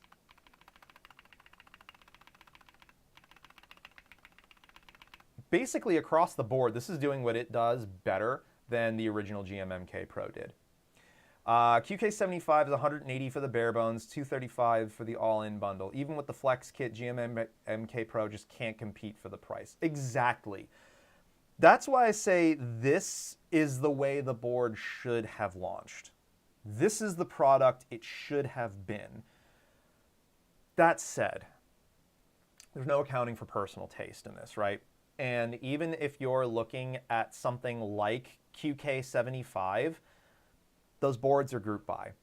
They're not necessarily an in-stock option. Let me actually pull up QK75? Because I recall that was at least a pre-order from QWERTY Keys. But it's a pre-order right now, which functionally in this hobby equates to group buy stuff.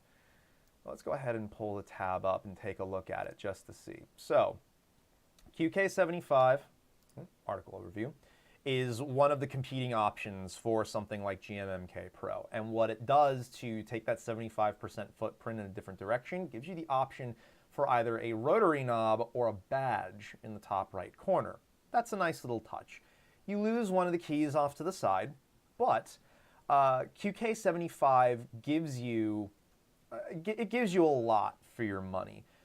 But unless this is in stock, it doesn't matter. Because if it's not something that the average enthusiast can just arbitrarily go out, add to their shopping cart, and click buy on, this is going to be another one of those boards that's resigned to only being accessible in the mech market subreddit.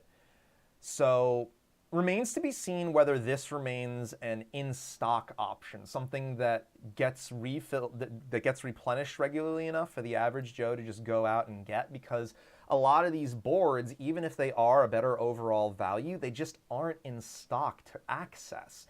Tiger Light is a board I like recommending because it's just in stock. It's just there. You go to KBD Fan's website, or if you're in the States, you go to mechanicalkeyboards.com or Divinity, or I think there's like one or two other options in the States that carry KBD Fan's products, and you can just buy it.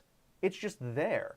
And that's where boards like GMMK Pro remain relevant, because I can just arbitrarily buy this whenever. That's why Keychron boards have the appeal they do, because even though they're not really reinventing the wheel, they're always there.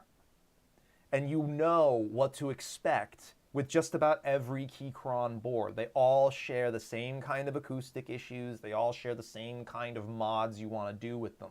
But it's a consistent experience. It's an even experience. And their portfolio has a broad range of price points and form factors that just make sense for in-stock options. Like GMMK Pro, being a 75% makes this a very accessible form factor for most people. You've got a fully functional F-row. It's not so large that it's taking up all the room on your desk, but it's not so small that you're losing out on dedicated functionality like arrow keys or enough of your mod cluster off to the side that you can still get basic top layer functionality. You'd still have enough room on your desk for a numpad if you wanted to. By the way, don't go GMMK numpad if you've gone GMMK Pro. Go with something else, because then you're just dealing with redundant rotary knobs and it's weird. Go to my GMMK numpad review if you want to see more on that. But even with that considered, I think the better way to word this, if there are boards like QK75 that you can buy into now, that you can invest that money into, that may be the better way to go. But this board, at the very least, is a showcase of the things Glorious has learned since the initial launch of the GMMK Pro. They have made steps in the right direction. This, again, this is absolutely the board GMMK Pro should have been when it first launched, and I'm happy to see it now. I'm glad to see that Glorious has iterated. And again, all of the extra stuff like top cases, knobs, whatever, if anyone's bitching about this, you were already doing nickel and dime purchases with stuff like QK75, for example. Like if you're going in on a full kit with extras, extra plates and whatever, you're buying extra stuff there. You're changing the look, the sound, the feel, potentially, of your keyboard. So I don't feel like Glorious is doing anything truly egregious there. Now, their Glorious Forge group buy stuff, that's a whole nother discussion for another time. I'm glad GMMK Pro or other boards like that have not been part of that formula yet, because I feel like there are still some things for them to suss out, and it's kind of weird for them to be doing a group buy format with some of those products, especially the way they've been handling it. But in general, all that aside, I am very pleased with how this board turned out. I think it looks sick. I think it sounds pretty good.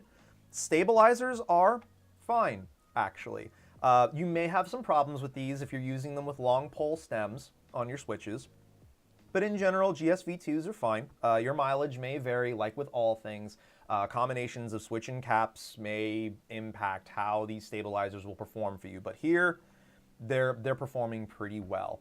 As far as this costing the exact same as a standard GMMK Pro, once that's available to people that don't have to be a part of the Glorious Guild, I think it's fine. I think the board is fine. It sounds good, it feels good, it's accessible, it makes sense to people. It has a very straightforward assembly process, and there are only so many things that can really go wrong here when you're putting this together. So in general,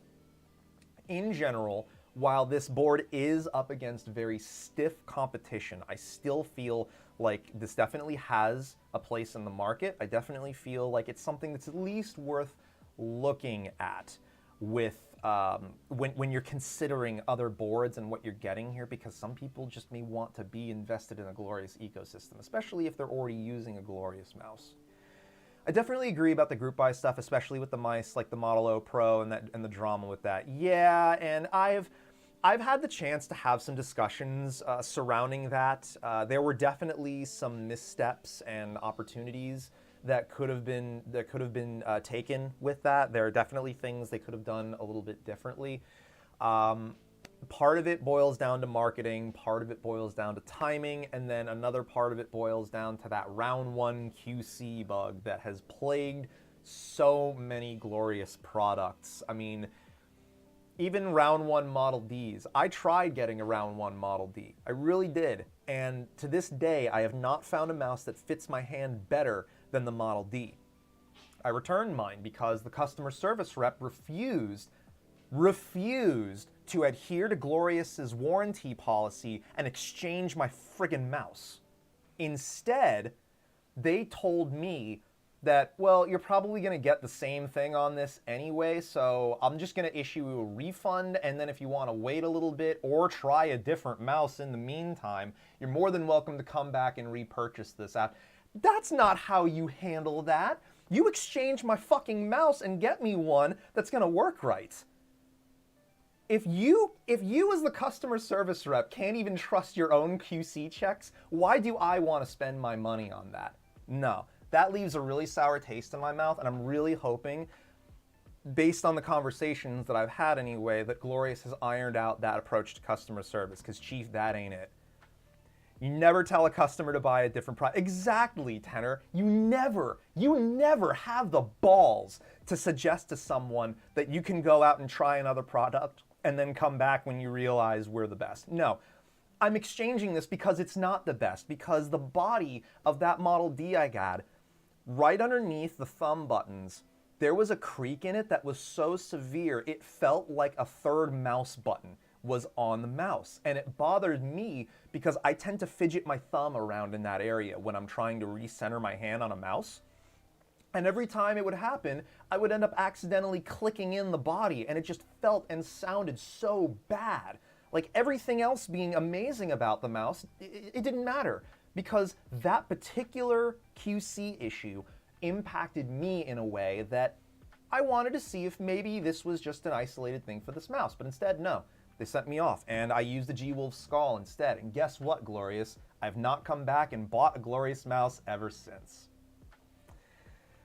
That's what happens when you approach your products like that. And Glorious, for better or worse, has been doing a lot of learning over time. But again, they have been learning, and they have been doing things to improve that overall experience. And I'm hoping that on the customer service side of things, they're a bit more confident in their product going forward, especially when we're talking something like the FlexKit right here. Like, this is a great board. Is it the most competitive option out there? Kind of remains to be seen as far as the scope of this channel is concerned. I want to get in some other $170-ish boards to work with, because now that I have this in-house, this is a great comparison point for taking a look at other boards in these price points, because this is something my general audience is going to be able to wrap their heads around a lot more easily, right? Because this is a board more people are familiar with, because it's just in stock. It's there to buy. More people have it in their hands than something more bespoke, where it's like, if you know, you know, and sometimes that just feels kind of bad to have to be in that position. So I'm glad we got this in. I'm really glad that I've seen the improvements and changes here that we've seen. I like the way this board feels. I like the way it sounds. Time will tell how well this ages, and maybe we play around with some of the other gasket and plate configuration options in the future, because now that we have the GSV2 stabilizers in here, that means I can play around with the aluminum plate as well. It also means I can play around with some of the other case foam options, and we can see what some of the different things are we can come up with this keyboard. So this is not going to be the last time we see this particular GMMK Pro. We're definitely going to be doing some other stuff with this in the future. However, to sort of wrap up the keyboard of Theseus here, this is still a GMMK Pro. It is still my GMMK Pro.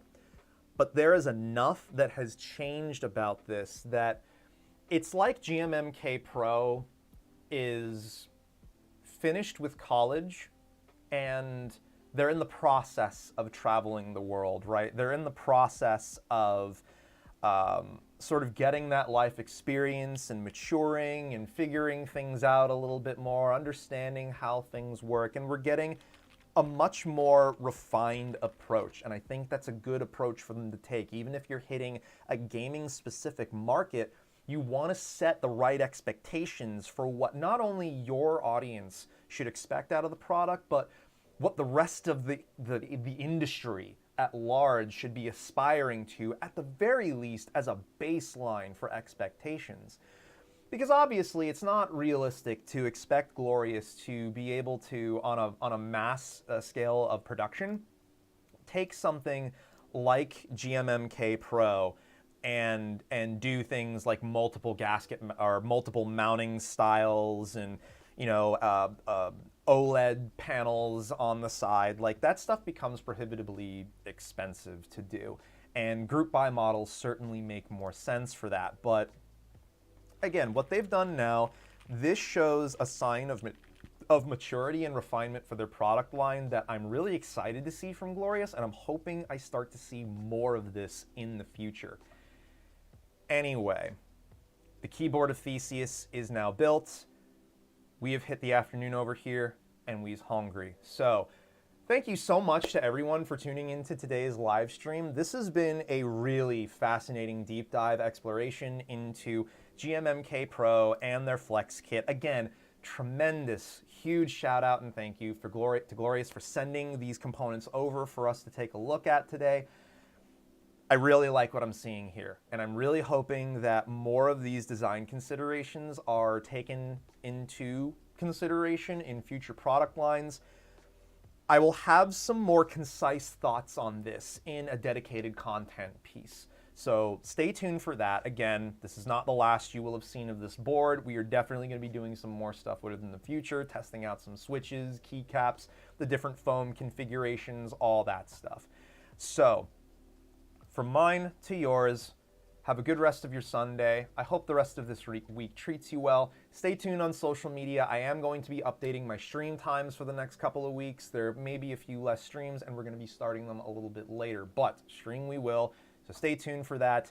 And as always, take care and take it easy, everyone. Enjoy the rest of your weekend.